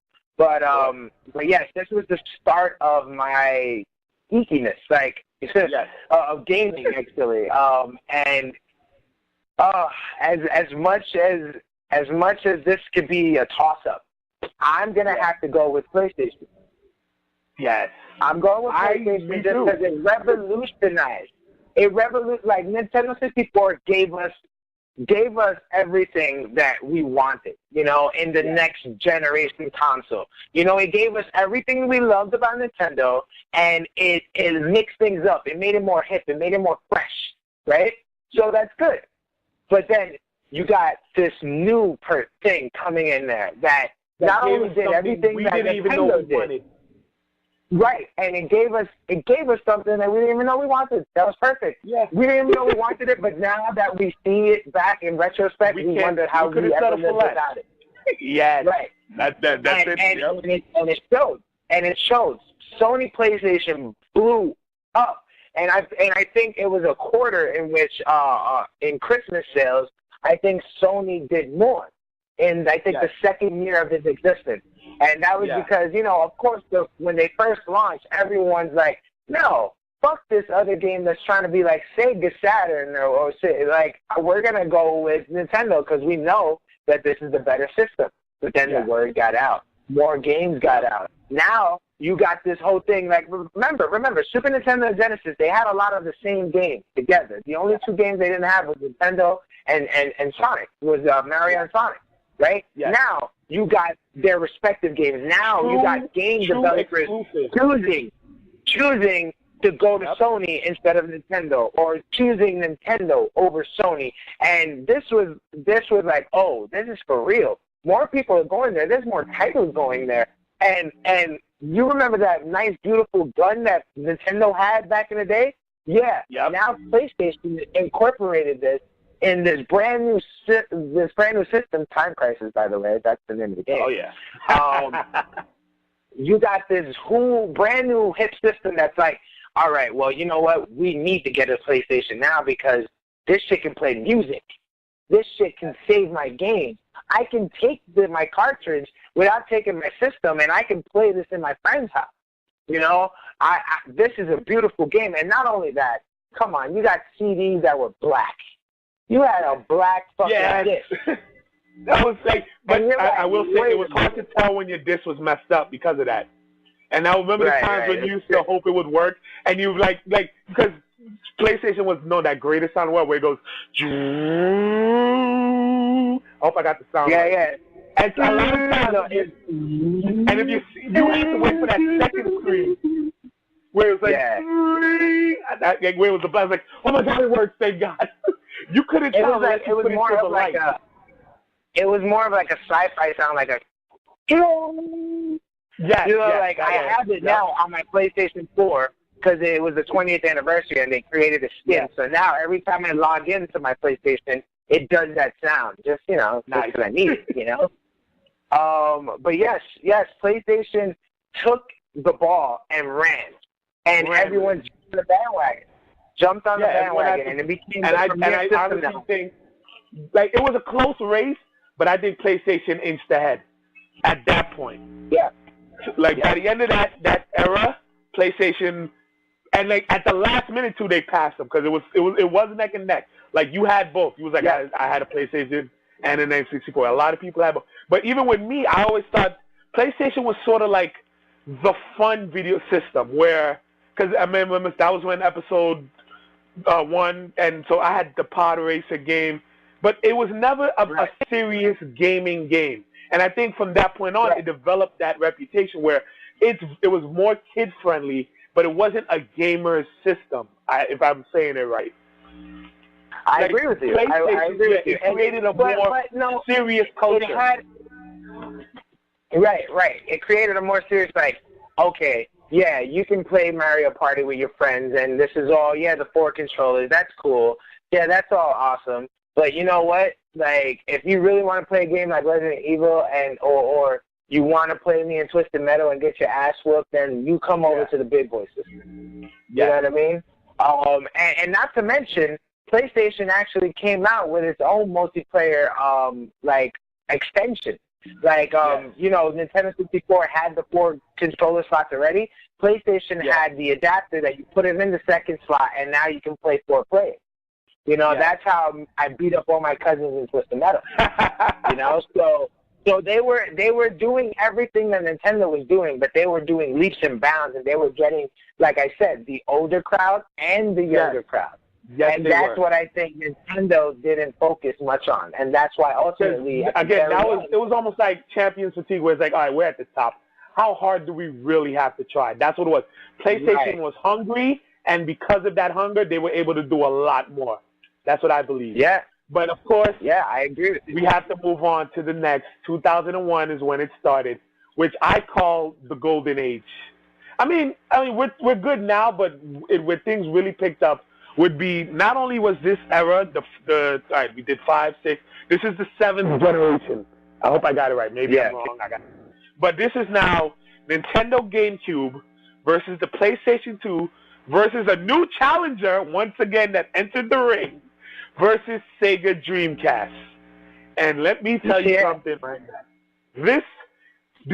I will give Sega its props. Once again, Sega came out swinging with the Dreamcast.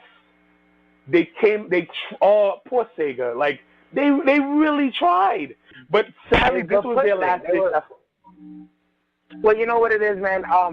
With the failure of the Sega Saturn, you get Sega Dreamcast now, and it's a smaller system. It was kind of like Sony PlayStation's like failed twin, like failed clone, in a way. Like, they try to replicate everything that made Sony PlayStation so great, and they try to add its new flair. And again, the fact that they were the third party now, they had to charge a little more for the system. Yes. And I can't really remember the extra features that they had, but I remember I think it was the first system that could go online. DVD player. Oh, that can go online. It was the first system that could go online. And then, of course, back then we still had dial-up, so we were. But I will give Dreamcast its props. It gave us NBA 2K. It did. The first 2K and the first 2K baseball game. Yes, 2K. Was football? Football was on there too, right? What was it? NFL 2K. I think it was on Dreamcast. Was it? I think it was Blitz. I think NFL Blitz. Okay. Because when the next systems came, they all had Blitz, and it was way better. But yeah. But it was just such a shame. Then they had this weird controller that kind of looked like a clone of the Nintendo 64 controller, but now they had this little screen that you can put like a rumble pad in. The memory card was like it's a mini game because they had because they tried to do. Did they try to do some? No, it wasn't a Pokemon. It was something they tried to do where you could play some. It was so confusing. I mean, the Dreamcast, I still loved it. I loved the Dreamcast. Why? Because it had Sonic Adventure, which I think is the greatest Sonic game to ever come out. I don't care what nobody says. That's my opinion. Really? The first Sonic Adventure to me was, when I say that is a game I beat. Sonic. I beat that game completely, where I made it all the way to the last level. I played with every character, and I got the golden Sonic Super Sonic level, and I played that Super Sonic level. I love Sonic Adventure. So you got the golden Sonic because you got all the emeralds. I got all the emeralds because you have to play as every character, and then that would lead you to the final. Because each character had their own little game, their own storyline. I thought it was amazing. And the only one that sucked was Big the Cat, because you had to fish, which was retarded. Whatever. Big the Cat always was like a sucky character. And mind you, you know what was great about that game, and that was pretty much the only thing that Sega Saturn actually had was Dreamcast. I mean, Dreamcast was the Sonic game. That's the only thing that kept it in it, for that little bit. Because NBA 2K, because that game was amazing. NBA, but then again, PlayStation got it, so it was next. Yeah. Next. The fact that system came out, like I said, since they were losing, they had to charge a little more for their systems, and I think that ultimately, and for their games, which I think that ultimately was their demise. The fact that, they were onto something, and they could have coexisted. But I think the price range and the whole popularity of the two other brands, and especially with Sony Sony at that time, because that one came out first of this generation. Didn't that just come out first? It was weird because you thought it belonged to the previous generation. Right. That's the thing. Sega had it by themselves for the longest time. So while the previous generation games were still popping, they came out with Sega Dreamcast. So you didn't realize, no, this was supposed to be the next generation. So they had the sort of hold on it, but then, of course, the juggernauts came to play. And then once again, and this is their final bow out where the company went bankrupt. Sega Dreamcast made Sega go bankrupt, and they became just a third-party game distributor. They lost that was their last fight in the console wars. That was because you talk about like, you know how much money each system probably costs to put a modem in there to make it go online, and with the game titles so minimum, because you try to look for Dreamcast games out now, there's only like a handful of them. Yes. You know, because like it really didn't last that long. You know, and everyone was like, oh, why am I going to pay hundreds of dollars for this system when my PlayStation is still going strong with new games coming out? And Sony just said that they're coming out with PlayStation 2 next year. So I think I'm going to hang out. Yeah, that's what it was. Like, we can wait. Yeah. But then, of course, I mean... No, you have to say more about the Dreamcast? No, I really have nothing else to say, because honestly, I was one of those kids who was like, I never really wanted it. They only had one true fight in this war, and that was Genesis. Everything else, I don't know what it was about them that they couldn't keep up. I think they were just trying to, once again, stay cool without just sticking with just trying to make great quality product for the fans. They were always trying to be revolutionary. And I think that's what overall just hurt them in the long run. And then there was always someone new. And, of course, this generation, once again, someone new came along that kind of took their spot in this fight, and that was the Xbox. Oh, yes. The big behemoth Xbox. Once again, Microsoft's making video games. The people that make computers, little did we know, that kind of makes it perfect for you to make video games, because you know how to make software and hardware. You're very good at that. Right. You know how to go gaming cards and everything. So now you're doing a home entertainment system? Wow. Talk about wow. I think my only and of course they gave us Halo. They gave us a lot of good games in that gen. Honestly, I can't remember a lot of them. I just know, and I think that was another example of where one game was able to put them above the rest. Because can you remember any other real Xbox games other than Halo? Nope. At the original height of Xbox, when it first came out, the only game that everyone was playing was Halo. And that was the only reason to get an Xbox. Like, I can't, I couldn't, I will say graphically it was better than PS4. I mean, PS4, way ahead. Graphically, it looked better than PS2. It did look better. So, but like when I got it, I would just get the game for Xbox.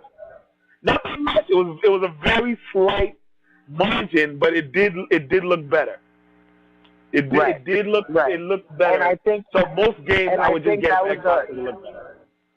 And of course, that all happened because of Microsoft. Microsoft took the computer gamer card and put it in the system, and they figured out a way to make it work.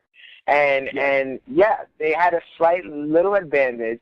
And everyone, just like when PlayStation came out, you know, they wanted to hop on this new wave, right? Yeah. And they're like, well, this Xbox is cool. It's like black and green, and you know, it's huge. It's more badass. You know, it's and it's big. Huge. It's fucking huge. It's heavy. The controllers are heavy. Like, let's go. This is like a main system. Yes, it was. And that controller was big. It was huge. Like, you could hurt somebody with that controller. I've never owned you really can, and it was used for a weapon in my cousin's house every time I played when I went.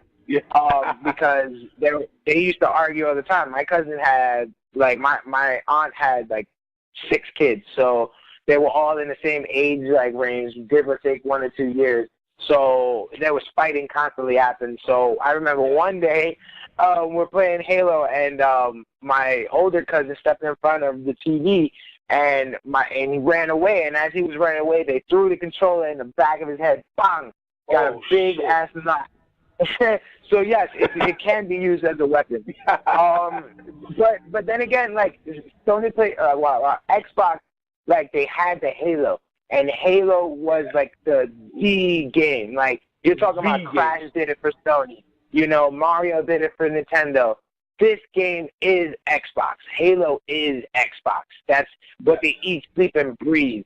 That is the reason of their existence because of this game. Because if Halo was on the PlayStation brand, I guarantee you Xbox wouldn't be where it is today. Wouldn't have been. That was smart of Bungie to just work. Microsoft was smart. They're like, look, just work with us, please. All right? You will think, oh, okay, now I'm looking. See, I have to remind myself. Splinter Cell was for Xbox, of course. Splinter Cell was amazing. Star Wars Knights of the Old Republic was for Xbox. Good thing. Oh, man. Fable. Oh, I loved Fable. Fable was good. What else? Good. There was a few other games. Splinter Cell was for both systems, though. It didn't originally start at Xbox. It started on PlayStation. No, Splinter Cell was only Xbox. Really? Splinter Cell, I think. Let me double check. Okay, yeah, it was. But you know what? It looked so much better on Xbox, though. It looked way better on Xbox. It did. That's why they claimed that zone, right? So we're talking about the Xbox, the PlayStation 2, and that's it for right now because Nintendo was still developing. Okay, they still were? Okay. But technically it still gets put with that generation. But that's the generation, and then GameCube. Now we have 3 juggernauts because now and Xbox is the newbie, right? And now everyone wants this Xbox because of the graphics and a crazy game called Halo, right? Yeah. And that's what made them win in the first go-round. You know, this whole behemoth of a thing. Now you're talking about, and this is probably the longest stint of gaming consoles. And then this generation lasted almost, I think, Xbox, 5 years. PlayStation 2, yes, and GameCube lasts for about 5 years, yes. 5 or 8 years, this actually, was longer than that, yeah. One of those, yeah, because PlayStation 3 came not so long ago.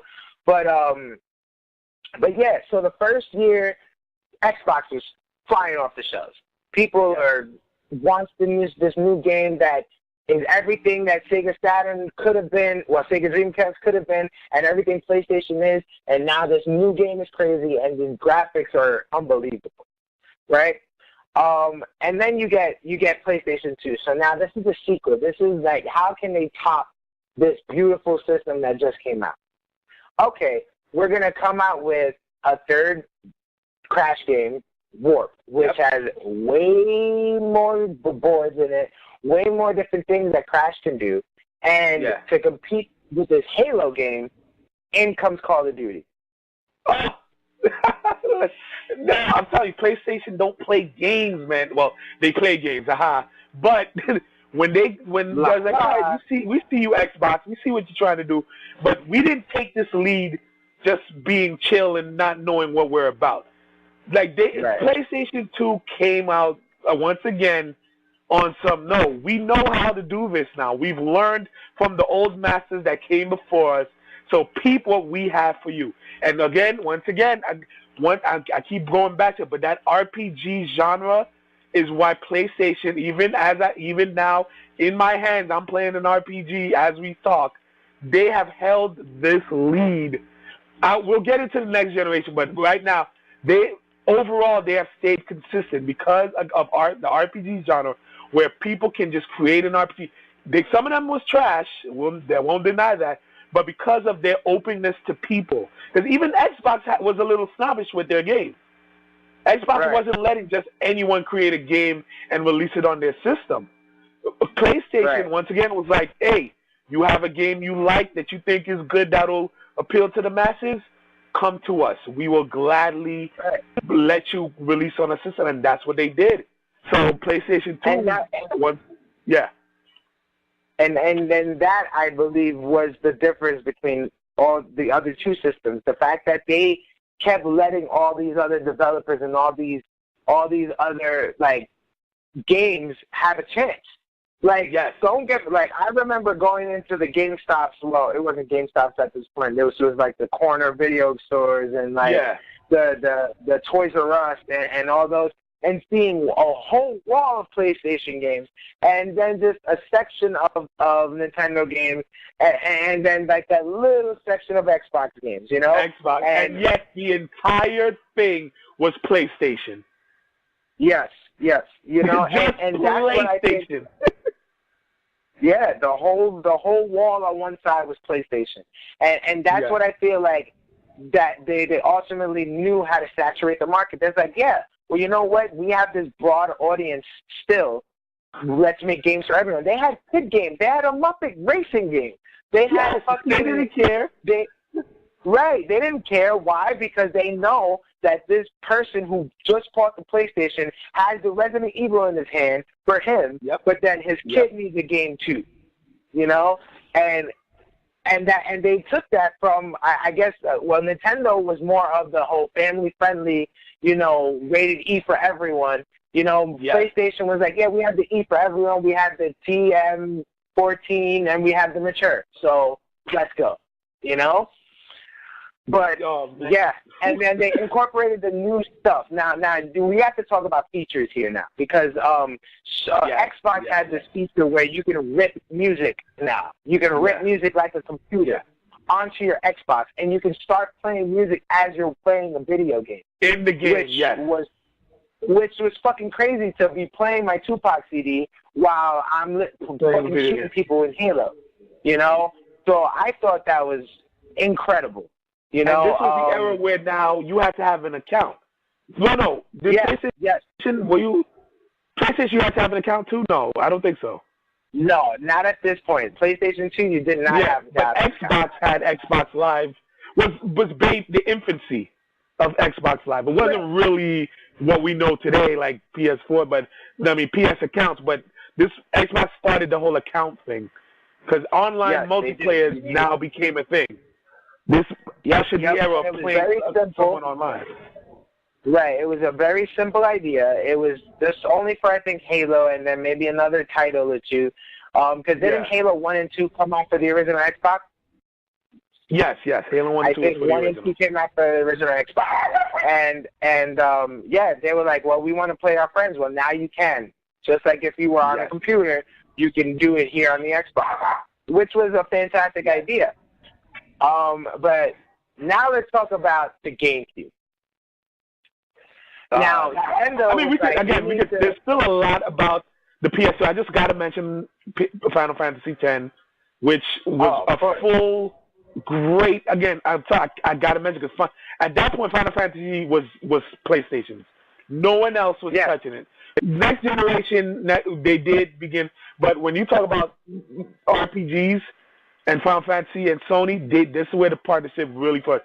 And Final Fantasy X and 11, which was a full online game, was leaps and bounds. There's a lot of other great things for PS2, but of course that's a whole episode by itself. But we just know PS2 was just out here killing everybody. But the GameCube. You're talking about the sequel of the game that I was talking about for PlayStation 1, Resident Evil 2.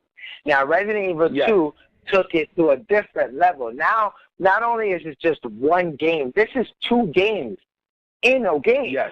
Like, you play one story as Leon Kennedy, and then the second disc is the girl, Claire Redfield, and you play her story. And while it, is similar, but it's completely different. You have completely different weapons. You can carry completely different amounts of items. Like, you have different people that you interact with, and then you still have those similarities when they both meet up, which was so revolutionary. I don't think any other game has ever done that before, until then. And you bring the scarier aspect in it, the different tyrants, the other different roadblocks. Now, this was the first time you saw a city in shambles, like a post-Armageddon kind of game, and it paved the way for all these other games.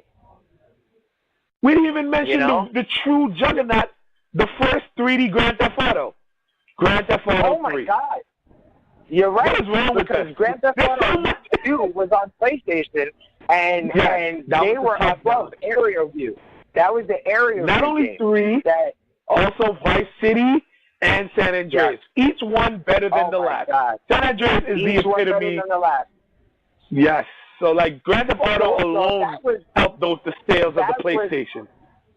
That was PlayStation's answer to Halo. They're like, okay, well, on top of Call of Duty, guess what? You know that Grand Theft Auto game that we had when you saw bullets that were actually just lines and shit? Now it's a 3D world, and you are the third person. Like, it's a third-person view, and you get guns galore. Now you get to actually see the details of the cars, actual story mode, because in Grand Theft Auto 1 and 2, it was like little missions here and there, not a lot of dialogue. Now it's like story mode. And it opened up the platform for, like, the gaming of you know, the open world, and you can do other things besides the They did release the other. They released San Andreas for Xbox. I don't think they did Vice City for Xbox, but San Andreas they did end up giving it to Xbox because they begged. Right. They begged and it was so widely popular at that time that they're like, you know what? Yeah. We don't really need to just have it for ourselves. Fine. Grand Theft Auto wants to make more money. They can just have San Andreas for now. You know, so yes, I don't understand how we overlooked that. Like, that alone put it above and beyond. You know, and you know what PlayStation and this is us getting older now we're in our early teens.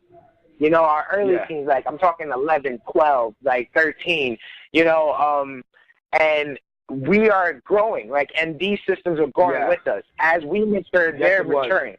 And I feel like Nintendo was, when the GameCube came out, like, they were still on the whole E for everyone thing, and everyone's like, no, I don't really want that anymore. You know, like, it's all fine. I never had a GameCube. I never cared for it. It was like, I don't want any of those things. There was not a single game I cared to have a GameCube for. Yeah, I was given a GameCube because I remember helping someone move in a really expensive building because my friend's father was the doorman, and him and I helped him move, and he was just like, hey, do you want this? Like, you know, I'll pay you, but I'm not going to use this. Like, it's brand new, and it was the Platinum Edition, so it was a silver GameCube, and he was like, do you want this? And I was like, hell yeah, I want it. Like, I didn't want it before, but if you're giving it to me for free, then yes. You know, and I remember there was only a few games that I actually loved playing on the GameCube, and not to like put GameCube under the bus, because it was a really great system. It really was a great system as far as like keeping up with everything that everyone loves. And the thing about Nintendo is that everyone's gonna love the games that they come out with. You talking about there was another Smash Brothers. There was another Mario Kart, you know, Melee, which was amazing. There was more characters, you introduced Pokemons in there now. You had Need for Speed. You had NBA Street was amazing, and it was only for GameCube. Oh, I love that. You know, but that was for PlayStation too. No, that was for PlayStation as well, but I had it for GameCube. Yeah, Volume 2. There was only, like I said, and GameCube and Nintendo at this point was still the premier family gaming console, which is fine. Because they were still making their money, and they were still up there with the juggernauts. Like, they didn't really care about positioning at this point. They cared about just keep selling consoles. And I think that's going to be them to the end of time, even though when they get into the 8th and 9th generation now, they're trying to revolutionize shit, but we'll get to that. Yeah, they got to change it up. Like, honestly, I think we're going to stop at PlayStation 3. We'll touch a little with our current generation, but we're going to stop with PlayStation 3. But all right. So now I think we're going to vote. At this whole triple threat, like, GameCube was just there, you know, like, and it was there and just doing what it had to do. So, yeah, we can vote. We can definitely vote. You can start, actually, because I can start. If I'm voting, I hate to do it again, but I have to give it a PS2. PS2. Okay. I don't hate to do it, but it's like, come on, yo. Yeah. Right. I don't understand why you hate to do it. I mean, it was a great pick because I'm picking it too. I was a PlayStation 2 head. I was a PlayStation guy. Like, as soon as Xbox came out, I was like, what is this system trying to be PlayStation? And then I played it, and I'm like, this is cool, but you know what? Every other game that you have for this system, I have for PlayStation. And honestly, I'm used to into this light controller. And we forgot to mention, PlayStation 2 came out with the analog. controller. So now, on top of the sleek design of the controller of the PlayStation, but when 2 they came did. out, That was it had the dual analog. The dual analog. Right. The dual shock. I remember wireless. Yes, it was. It wasn't wireless. No. I know. That's the next generation. No, it wasn't wireless yet. That was the next one. It wasn't wireless. But they did have it, like, towards the tail end, the accessory. Yeah. There was an adapter that you can have to put in there to make one of your controllers wireless. It didn't really work that well, you know, like again, the Nikon or whatever. Yeah. Those were the brands that came out with all these innovative things, you know. So you so you forget all these little things that they keep adding on to try to keep the system fresh as Xbox keeps selling, you know. And I have to go with PlayStation 2 as well, just because with the system on the block at Xbox, people were still loyal to the game as far as PlayStation, and rightfully so. There was no reason to switch over in this beautiful world of gaming now, because now you're coming to the terms where now I can have it all if I pay for it. Yes. You know? Yes. And people wanted both. But like you said earlier, people are only playing Xbox for Halo. And the fact that I think at that point Xbox was like about $400 to $500, and people were buying that, and they couldn't buy both systems because they're like, this is expensive. You know, I'm gonna have to just stick it out. My cousin sold me my Xbox, where I got it off a deal. I don't think I bought it from the store. I think my cousin didn't want. He said, I'll give it to you for $200 with the games. So that's how I got my Xbox. PlayStation 2 I got for Christmas. I had good grades. I was like, that's what I want. Yes, I got my PlayStation. I got it for Christmas. I remember. And I never wanted an Xbox. My cousins had it, and I played it every time. I liked Halo, but I didn't need to play it. You get me? I needed to play Grand Theft Auto. I needed to play Resident Evil. I needed to play Twisted Metal. You know, I needed to play Crash 3. Warped, by the way, which is my favorite one. I needed to, and Crash Team Racing. Remember that? Oh my God, that was their answer to Mario Kart. I needed to play those games, you know. So, and then on top of that, PlayStation 2, I can play DVDs on them now. Let's go. Yes, you were able to watch movies. We had a DVD player. So that right. Yeah. So once again, second year in a row, PlayStation got it. Second generation. No concept. Second generation in a row, PlayStation got it. Yeah. Now, moving on to the next generation, which is the final one we'll cover in detail, because we'll talk about the current one right now as where they stand, but the last one we're going to cover in detail was the PS3, the PlayStation 3, Xbox 360, and Nintendo Wii. Oh, my God. Sega is out the game. We all get spoiled. Yep. Yeah. Yep. All right. Sega's out the game. So now, let's start with the weakest. Sega's done. Yeah. We can start with the Wii because Nintendo hasn't gotten enough play. Yeah. But so the Wii, now you're talking about this revolutionary system, right? And I remember watching these commercials, and I was like, no way can a game do this. No way. There's no way that a game can do this. So, of course, there was hype surrounding it. This was the first system that launched out of this generation. I remember it vividly because I was fiended out for it. I wanted it, and I wanted it bad. And I got it, and I got it for my birthday. You know, and it came with Wii Sports, which was fantastic. Like Nintendo is what it is. Like I said before, it's one of those E for everyone systems. And the fact that they had this whole motion-controlled, you know, sensor bar, now my movements are being tracked. Now it makes it more interactive, right? Now, not only am I playing the game, but I'm involved in this game, and I am no longer sitting down. I have to be interactive. I have to do these movements, you know? So I was hooked. I got the Wii Sports. And on top of that, I think it launched with 3 games. It was Mario Galaxy, sorry. Mario Galaxy.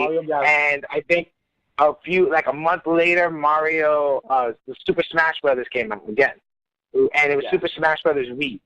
And, oh my God, like, it was totally different. And I didn't know how tiring a boxing game could be until I played it for the Wii, you know? And, I was in it, bro. Man, it was like, and just, mind you, you're not really strategy, you're just swinging your hands around.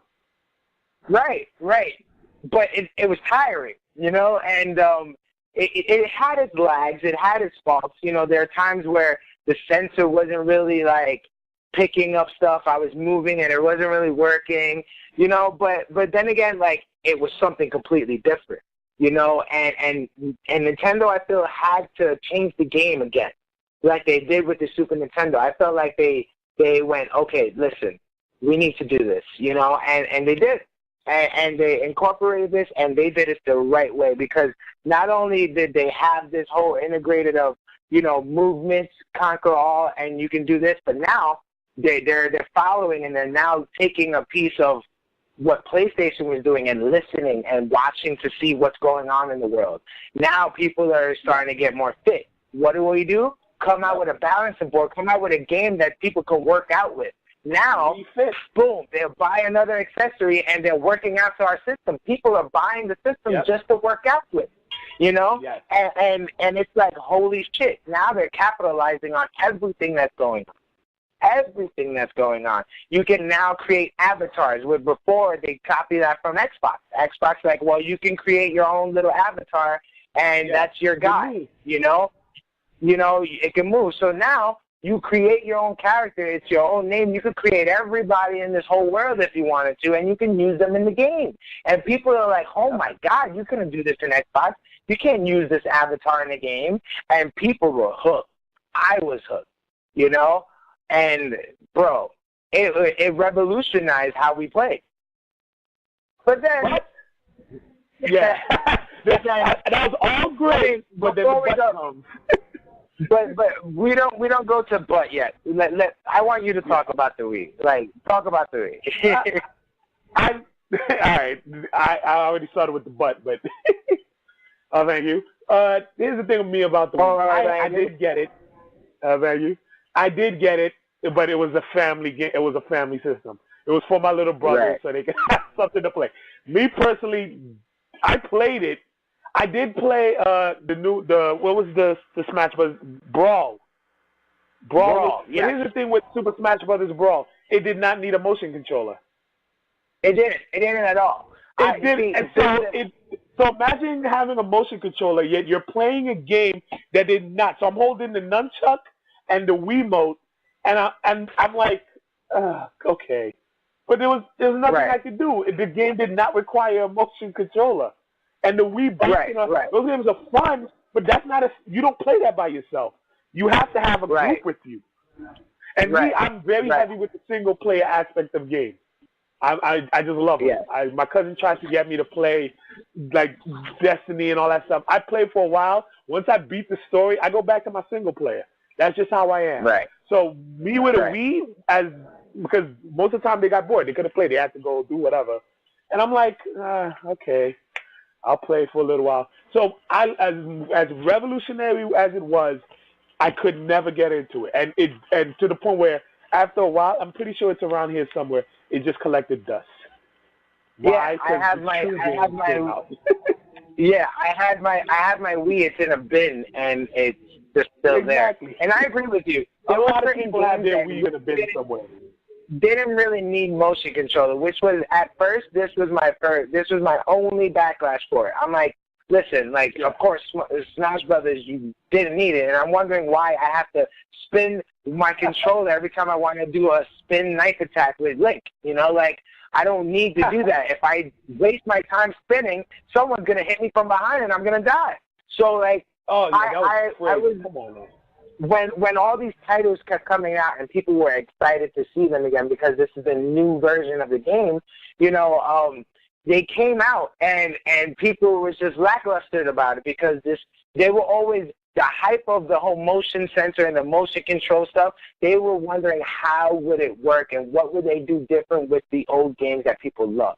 And they really dropped the ball there. Instead of making it more innovative, like let's say maybe if you're playing a first person, not maybe in first person or like closer in Smash Brothers, and you use like you turn your controller around and play it that way, or I don't know. I don't know what they could have done differently, but I feel like in those older games that people loved and love Nintendo for and are loyal to Nintendo for, and they came out with those, they dropped the ball. You know, I found myself getting tired of the Wii really quickly. That's what it was. Even with Link, I got bored so quick. Like, and you're right. It was more of a group system. Like Mario Party 8 was amazing for the Wii. Why? Because you had 4 other people and you have a bunch of mini games. WarioWare Touch, WarioWare Wii was amazing. Why? Because it used the motion sensor and the controller to its advantage for the game. That's what made it good. Yeah. You know? But other than that, all the other games that they came out with that they try to make a story for, and Zelda Twilight Princess was pretty good. You know why? Because they developed the game for the system. You know, that was the difference. You know, and I felt like all these other back titles that were new, they just kind of okay, here it is. You know. But I mean that's the Wii in general. It sold and it kept selling because at this point when these systems came out, in my personal experience, I was working at Best Buy. Right? And when the Wii's kept flying off the shelf, just flying off the shelf. Yeah. Like they were buying it with so big that balance. You had to get it. Right. They were buying it with the balance board, and they were buying it with all these extra fucking features. And it's like, the Wii made its money off of the accessories. Definitely. Yes. You know, and fine because they needed locked away as just plastic, whatever. Yeah, and it was all white plastic shit that got dirty after a while. What were they thinking? Like, why would you? Thank God they came out with like different colors after a while because the white controllers got dirty. Like everything got dirty. They didn't really think it through. It was clean. But, it was like we're so proper. Look at us. Like right. But it was like let's talk about the true juggernauts of this era. Yeah. Oh my God. The PS3 and the Xbox 360. Oh my God! Enter in Extreme Origin Play. Yeah. I have a story about when it comes. I'm gonna be biased, so the way I voted previously is different now. So I'm gonna be biased. Here's the thing: I had an Xbox 360, and my cousin. Once again, shout out my cousin Cohen. He's passed away like a couple years ago, but he was my what I would call my guru when it came to video games and culture, pop culture. Like he introduced me to Bulletproof and everything. So most of his games, when he didn't want the systems, he would just sell them to me if he didn't want them. So he sold me the PS2, and I had a 360. I am biased. I'm not a PS2. I'm sorry, the PS3. Here's why I'm biased against the PS3. The first year the PS3 came out, had no real good games. No. So it was to the point where I had a PS3 and would be playing my 360 more because at that time, Xbox 360, they learned their lesson where there was like, if we're gonna compete, we have to be like PS2 or like PlayStation in general, where we cannot be stingy with who we release to. Yeah, we'll have our exclusives, but we have to be open to other third-party game developers the same way that PlayStation did in the past. So during this generation, anything that came out for a PS3, you could get for a 360. So there was to the point where my PS3 was just collecting dust. Because now anything I would have wanted, I played Halo 3. So I had Halo 3, and I forgot what other exclusives off the top of my head it had. But there was nothing that was out for PS3 that I couldn't get for 360. Like even the RPGs, the Final Fantasy released on 360 as well. Yeah. So and of course, the 360 had revolutionized. What really put 360 above was Mass Effect. When Mass Effect came out, they made themselves available for both, but for some reason with the Xbox, they gave them special treatment. Mass Effect, I think, did come out for the Xbox. Don't quote me on that, but I think it came out for Xbox first. So Mass Effect was big in terms of, it was the first true Western RPG to really hit big. BioWare, at that point, they had Knights of the Old. So BioWare and Xbox was really working together when it came to their RPG games. So when Mass Effect came out, it took over. Then Mass Effect 2, then Mass Effect 3. So with me and Xbox 360, I was in love. That was my baby for that entire generation. And PS3, I sold it. I was like, and what sucks is the moment I sold it the following year, that's when everything started coming in for PS3. For fucking Drake. When I had it, only the first Drake came out. So I played that. It was good. Yeah, Uncharted, what came out, and it was good. I was like, wow, this is great. My dumbass didn't know they were making more. I sold my 360 not knowing. So honestly, I have not played Drake 2 and 3 because I wasn't buying a PS3 again. Because I was so hurt from the first time. So I'm biased against 360 because 360 was killing the game. Why? Because everything PS3 had, 360 was like, oh, look, guys, we're here too. And Xbox Live revolutionized the game. Yeah, you had to pay a membership, but it was worth it, to be honest to me. Like that 360 community, Xbox Live community was big, was very big. PlayStation, you had PSN. You didn't have to pay for it, but with PlayStation, you got what you paid for. Their community, I didn't think was good too. Maybe they were, but I'm biased. But I'm sorry, I'm biased. This is going to be me talking about 360. You could, if you had PS3, you could talk about it, but me, I'm Team 360, baby. I'm not even going to vote. I'm voting for 360. So you can go on. So speaking from the person that had both systems. So I remember when these two systems launched. Like I said, I was working I was working at Best Buy, but before I worked at Best Buy, I had a PlayStation 3, and I got it for Christmas. It was a joint gift. It was like my sister and I's like gift, because at that time it was like, I want to say a good $600 to $700. And what made it, I think it was like $600, and I don't know, it was like the big one. It was like the huge first edition. Like I actually just sold it on Let Go because it got the red blinking light of death, which is equivalent to the red ring in Xbox. That was the one.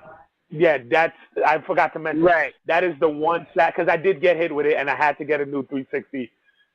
Almost a majority of 360s got the red ring of death. I did get the nice black one, and I never looked back. Especially the first generation one. But that was bad. As far as the system, I got PlayStation 3 first, and I remember every feature that was going to come out with, because I was a PlayStation head. I still am a PlayStation head. But I remember every feature it was going to have. It was going to be a Blu-ray player.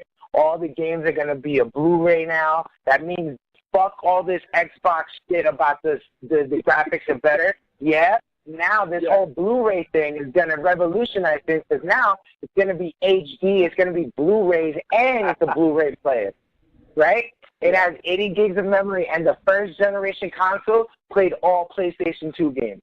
So it's like, no question, I'm getting PlayStation 3. No question, right? Because not only am I getting the system, I'm getting a Blu-ray player, and I'm getting all this beautiful glory. I get to surf the web, I get to be online, and I don't have to pay for shit, right? So I get it. Yep. And I really didn't, I bought one game. I forgot what game it was. It was Uncharted 2. I never played Uncharted 1, still to this day. I played Uncharted 2. And I never played 3. So I've only played 2 and 4. But I remember playing this, and I'm like, holy fucking shit. These graphics are amazing. When the cutscenes happen, it looked like a movie. Yes. Like a legit movie. And I'm playing on this movie. Like, I'm pressing triangle to keep moving. Like, it was the first time I've ever was that interactive with a game. You know, well, not like the Wii. I'm talking about, like, with the controller in the middle of a movie scene. Like, I had to do shit, you know?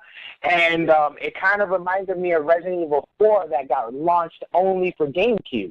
When it reminds you that's why I love the GameCube as well, because it had my favorite game. But going back to PlayStation 3, I found myself, and then not only that, the other features was I can put music on there like always.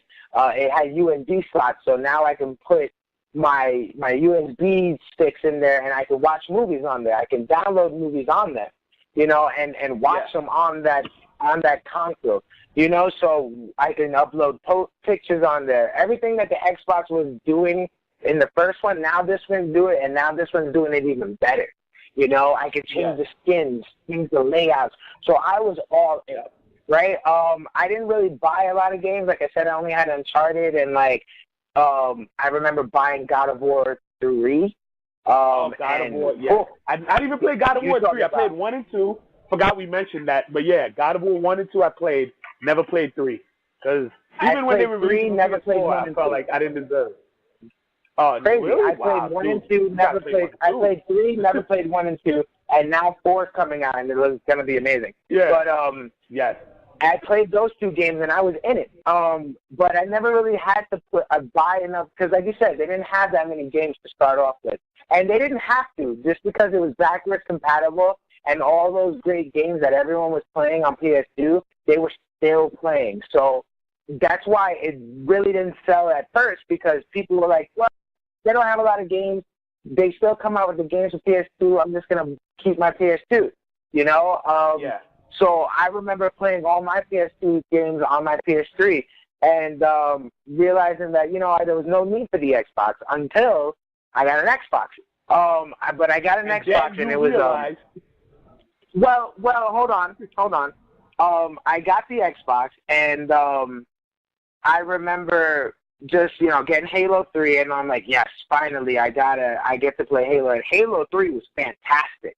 Like, I played 1 and 2. I think 3 is one of the best ones. Like, if not the best one. It had more guns, more boards. Yeah. The interactive play was amazing. I thought Halo 3 was fantastic. And then I got one of my friends, well, it was actually my cousin's boyfriend, who turned out to be her baby daddy. He had an Xbox, and he was an Xbox head. So he's like, well, you know, I can get Xbox modded. For those of you who are listening, getting your Xbox modded means that you can you do a little something that's not so legal to your Xbox, and you can play burnt games on your system. So I was like, holy shit, you're trying to tell me that I can pay, instead of paying $60 for a game, I can get 6 games for $60? Because they were selling them for like $10 each. So I'm like, fuck yeah, let's do that. So I ended up getting my Xbox 360 modded, and just getting every single game. And like you said, every game that came out for PlayStation, sports games, and so on and so forth, except for the exclusive titles like Uncharted and God of War and things of that sort, I was getting on Xbox just because I'm not paying $60. You know, I'm paying $10. Exactly. And I started playing my Xbox more. I paid for the subscription, and I agree, the live was better. And it was also better because everyone else was on it. You know. And I was playing Xbox more. I still felt like PlayStation had the superiority as far as graphics and platforming is concerned, like movies and being a whole full-on entertainment system. But I was all in on the Xbox, and it happened to be because of the whole mod situation, like you said. But towards the tail end of those systems, PlayStation came roaring back, and they came out. They came out with God of War 3. They came out with the show. Like those MLB games were fantastic, and Xbox never had a true MLB game. You know, they had Call of Duty, A World at War, Call of Duty. I think Modern Warfare again, I'm still being biased, but Modern Warfare put the 360 on all other platforms, man. That like you couldn't touch when Modern Warfare came out, that revolutionized first-person because then everybody wanted to become the next Modern Warfare. Every shooter after that one, Battlefield is literally the main competition because they just wanted to copy it. And what did it come out for? Xbox 360. That's what I'm saying, man. That 360, man. And I feel ashamed not even mention freaking Metal Gear Solid. When you mentioned cinematics, I didn't even mention Metal Gear Solid all the way back to the PlayStation days. My God. I'm mad because I think I had to borrow a PS3. Oh, no. I think it came out. That is what caused me to get a PS3 in the first place. Metal Gear Solid 4. Because I played 1, 2, and 3. Yes, that was in the previous wasn't that when Solid Snake died? Yes, that was the last one of Solid Snake, yeah. And Metal Gear Solid 4. That game, beautiful. So that was the why I think I got the 360 in the first place was for Metal Gear Solid 4. But I think, again, I give Mass Effect, Modern Warfare. Xbox came with the games that to this day are considered staples, and that, again, PS4, once PS3, let me not say PS4, PS3 came. Part of me is me hating because, again, I really was mad I didn't have a PS4 at the time. But 360 gave me what I needed. That is why. So again, it was like your pick, and that was the same thing with me. And the fact that like I had all these games and I was playing my Xbox more just because like I said, I was working at GameStop, Best Buy. Right? I keep saying GameStop. I don't know why, but I was working at Best Buy. And I was all in still on the PlayStation, and it was weird because my mindset was like, I play my Xbox more, but I have a feeling if they could have modded my PlayStation, I probably would have been playing that more, just because I believed so much in it. You know, I believed in what it was. It was the only system that used this Blu-ray technology, and only Sony can. You know. To incorporate games. How are you writing these games on these Blu-ray discs? This is like insane. Once again, PlayStation is revolutionizing the gaming. But yes, Xbox 360. When it came to popularity, everybody wanted an Xbox. And then what made them so smart, and this was great marketing by them, they kept releasing systems customary to gaming launches. So they had Mass Effect Xbox 360. They had a Modern Warfare Xbox 360. They had a fucking Halo 360. You know, things like that were different colors, you know. And then they actually people are like, They improved the controllers, and then they improved their own system because they saw what happened with the Red Wings, and they improved. All PS3 did was just made it smaller. I think they put out 2 versions of the PlayStation. They did. It was like slim and another version. But Xbox 360 literally improved their system overall when they came out. The black, it wasn't the Sima. I forgot what it was called, but that system was amazing. The Elite. It was called the Elite. It was the Elite. Yeah, Xbox 360 Elite. Oh, the Elite was like, I was like, good job. It felt like a brand new system by itself already. That is why I rocked with. I mean, let's get to the vote because we've been going long. Like we're almost 2.5 hours, but it's oh my God, it's like a who you got down. Yeah, but let's do the vote. I'm going with 360. What are you doing? Are you going? So this is really hard for me. Like I said, I'm a PlayStation head through and through ever since 1. So even with me having the Xbox 360 modded and everything, I was still PlayStation all day. So it's kind of hard to go against it, but it's very close. It's the closest matchup I've ever had, we've had all night. Just because, you know, Xbox 360, I was all in it. I was playing my 360 more than I was playing my PlayStation 3, and that was solely because I had games for cheaper. But who knows if things were different? You know, if I never would have got it modded, who knows if I would have not liked Xbox better? But I have to go with PlayStation 3. Okay, all right. You think I'm a PlayStation. I love to this day. I wish I feel like getting it back just to play certain games again. That's how much I love the 360. Every time I pass by GameStop, I'm looking. I'm like, shit, that shit's still over $100. I gotta wait. Bro, I still have my 360. That shit hits like $60. If that shit hits $60, I'm getting back my 360. But here's the thing: I still have my Xbox Live again. Yeah, I have my 360 still, and it's the same one that's modded, and I have all my games. So I can still play it whenever I want. But it's in the same bin that my Wii is in right now. Because you talk about the new generation, I know we're going to talk about it, but I'm sorry, Xbox One. Even the people who are Xbox. I was gonna go quickly. I was like, all right, before we finish, like we sign off. Let's be real. No, it's PS4. Right. No competition. Even my Xbox heads, even the Xbox heads who are loyal to the game, loyal to the Xbox, they're like, this one system is not good. This is not great. I don't know what they were thinking. I don't know what happened. But as long as we can agree, yes, no, it's PS4. I was so happy to come home. I remember when I first bought it, I was like, I'm home. Daddy's home. And I'll never leave you again. Right. That was the same thing with me. Because I was so hooked on the whole mod shit, and I got all the games. When Tommy sold me his PlayStation 4, because he's an idiot, he sold it to me. Yeah. I turned it on, and I felt the controller, and I was like, oh, my God. I felt like you said, home. I felt home.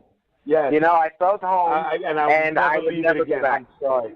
I would never go back. I've had plenty of opportunities to buy an Xbox One, and I'm like, no. Just no. Halo 5 is not good enough for me to... It was so bad that Tommy bought his Xbox One when it was on sale for like $150. Wound up trading it in and getting a PlayStation. So there you go. Yeah. I'm like, I'm sorry, you're not. No. But all right. Well, we've caught up to the console wars. Who knows what the future will bring? There is a question I do want to bring to GameACon, and should we say which brand, or do we talk about the actual which was the best console? I think we should go brand wars. I think in general brand. Nintendo, Sony, so the brands and Microsoft. Microsoft. Sega doesn't get a chance? No, not a chance. I put an asterisk. So no Sega. I think so it's a what have you done for me lately kind of question. I think it's a whole, Sony. They're the big Sega hasn't came out with a system in more than a decade, so I think they get thrown off the bus. This is what we're bringing to GameACon. The big three. Who you got in the big three? Yeah. Who you got? It's not a who you got challenge, but we are asking who you got. Right, it's GamerCon. Let's ask the gamers which company reigns supreme in their eyes. And we're going to find out. Yes. We're going to find out at the end of GamerCon Saturday which system, which company reigns supreme in the game. We won't judge Xbox on its latest release. So we'll say as a whole, which has maintained supremacy. Yeah, there we go. Right. Brand supremacy. There you go. All right. Brand supremacy. All right. Well, let's sign off because this was fun. All right. Anytime I talk video games, I can go in it. Oh my God! Especially you talk about Origins and you talk about our youth. Yeah, man. This is all we eat and breathe. And we barely, even though we went through we really went through an overall overview of the console wars. We really, there was a lot we could have picked at. But we can have an episode on sports games alone. We can have an episode on each console. Yes. Yeah, but unfortunately, there's always a time that we have to say goodbye, and we have reached that. Yes. And I go first. This is Mr. Malave, a.k.a. Matthew Malave, and GamerCon is going to be fun Saturday. Tune in. We're going to be going live on Instagram. We'll be interviewing some game developers. We'll be on the floor talking to you guys. And if you happen to be at GamerCon, don't forget to look for us. And if you're not going, you should. It's a very great con. They have a lot of good. If you're looking to get a Super Nintendo, that's the place to get it for cheap.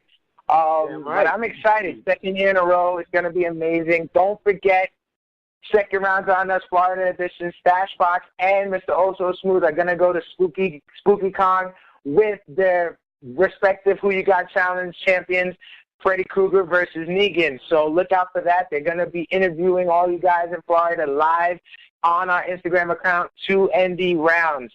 Okay, so if you haven't followed us yet, you're an idiot. Follow us. Yes, Second Rounds on Us.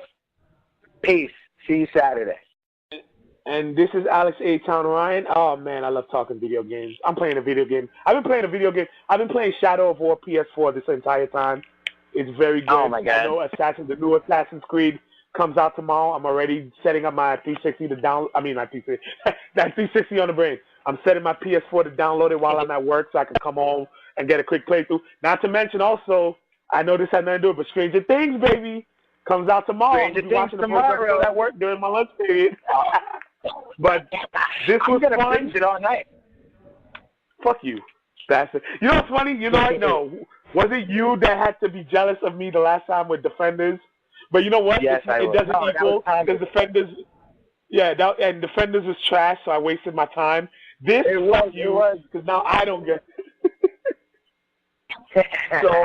So you win. You got the better half because from what I'm hearing, Stranger Things season 2 is amazing, and I can't wait. I'm gonna watch the first episode during my lunch period at work, and I'm gonna come home and try to finish it in one night because we got GameACon and I need to finish it before we hit the road. But it's gonna be fun. Definitely. Can't wait. We will be on Instagram Live, and we will see who the fans got for brand supremacy between the big.